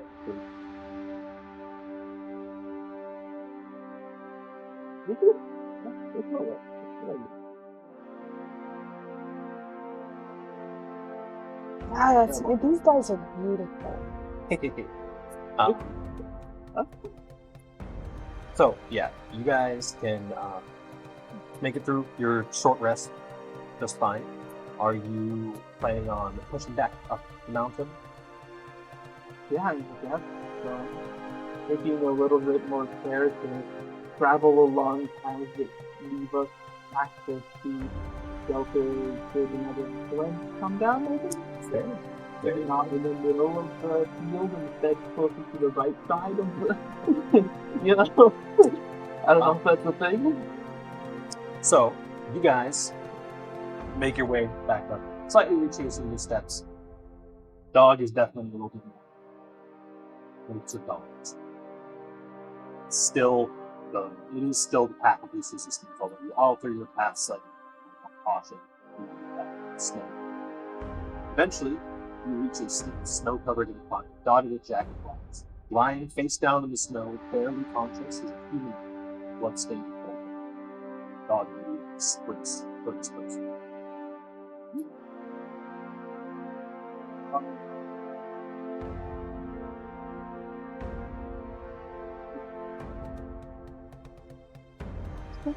Sorry for being so loud. Can roll up.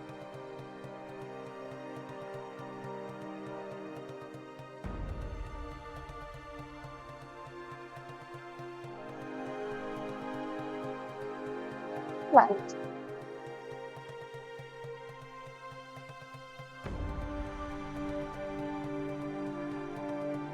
I can't make a video of them. Like, I don't have to share a comment with me. I can just hit a creature with this and they can whisper back. So I could, like, attempt to message for the goats. The goats can go, ah! I didn't recognize you. Can you? So I'm sorry. Can You guys just reach a Humanoid. snow-covered incline, dotted with jagged rocks. Lying face down with the snow, surrounded by what was clearly a setup of climbing gear. Face. Humanoid figure face down the snow. Dogs, the points. Few questions. Did we pass the point that we were originally at? Yes. This is over the course of the next. Okay, so like, how close are we to the summit at this point, or how far up the mountain? You are currently about halfway. Okay, and just for perspective's sake, how tall is this mountain? That's a great question. I have It's very tall. So I was like, so where did that avalanche come from? Was he in the path of the avalanche? He was not in the path. So the avalanche was relatively thin as far as avalanche. specifically directed towards It us. is a freestanding 1,000-foot tall mountain. Okay, we're about 500 feet. Which, the thing started 500 feet up from us, and we were only a few feet up from the summit to begin with. Okay. This man almost dead. We rushed up to the Also, dead man.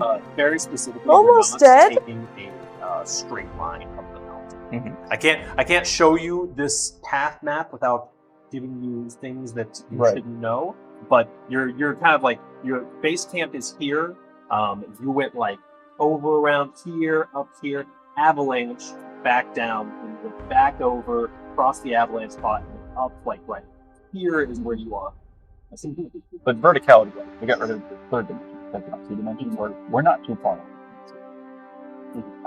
Humanoid creature, face first in snow. Yes. Bleeding? Is it bleeding? As you guys approach, yes, there is. They're wearing bloodstained cold leather clothing. Boyd kind of pulls at some of the cloth and pulls out. Man, rugged, bearded man, right? Because that's what. And who is currently like kind of flops over and is conscious, but just barely gasping. Attempt to stabilize him. That's Okay. Go ahead and give me a message. 19. Okay. This the man kind of after you tend to some of his wounds. Garrett? Oh. Yes.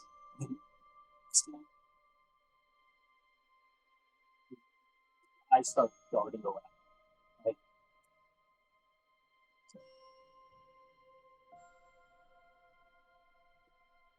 pushed by a Yeti further up the mountain.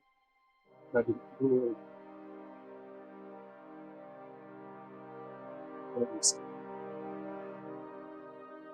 See that you're alive. Boy found this and hugging the dog. Mechanically, from the next step. Helps. Mechanically, he has a level of exhaustion.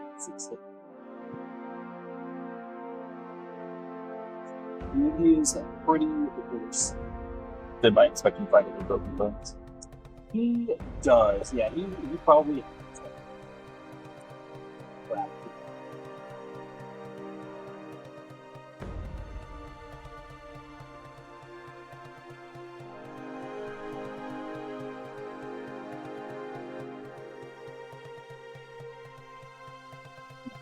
So that's going to be as well.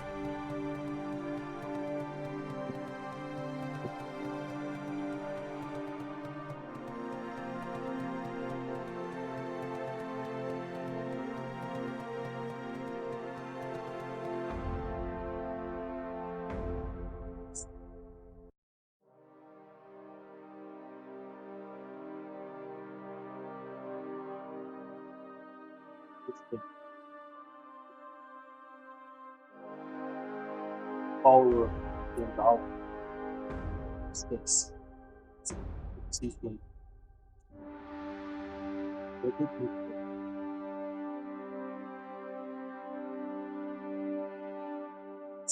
As you guys are sort of having this conversation,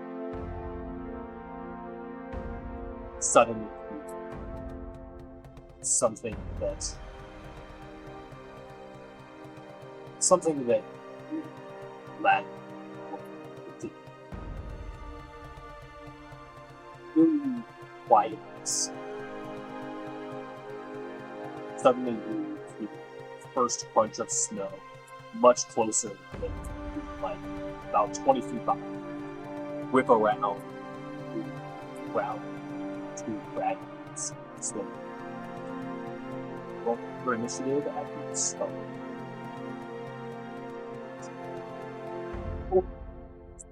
Hunters of men, you guys just barely beat them to the people.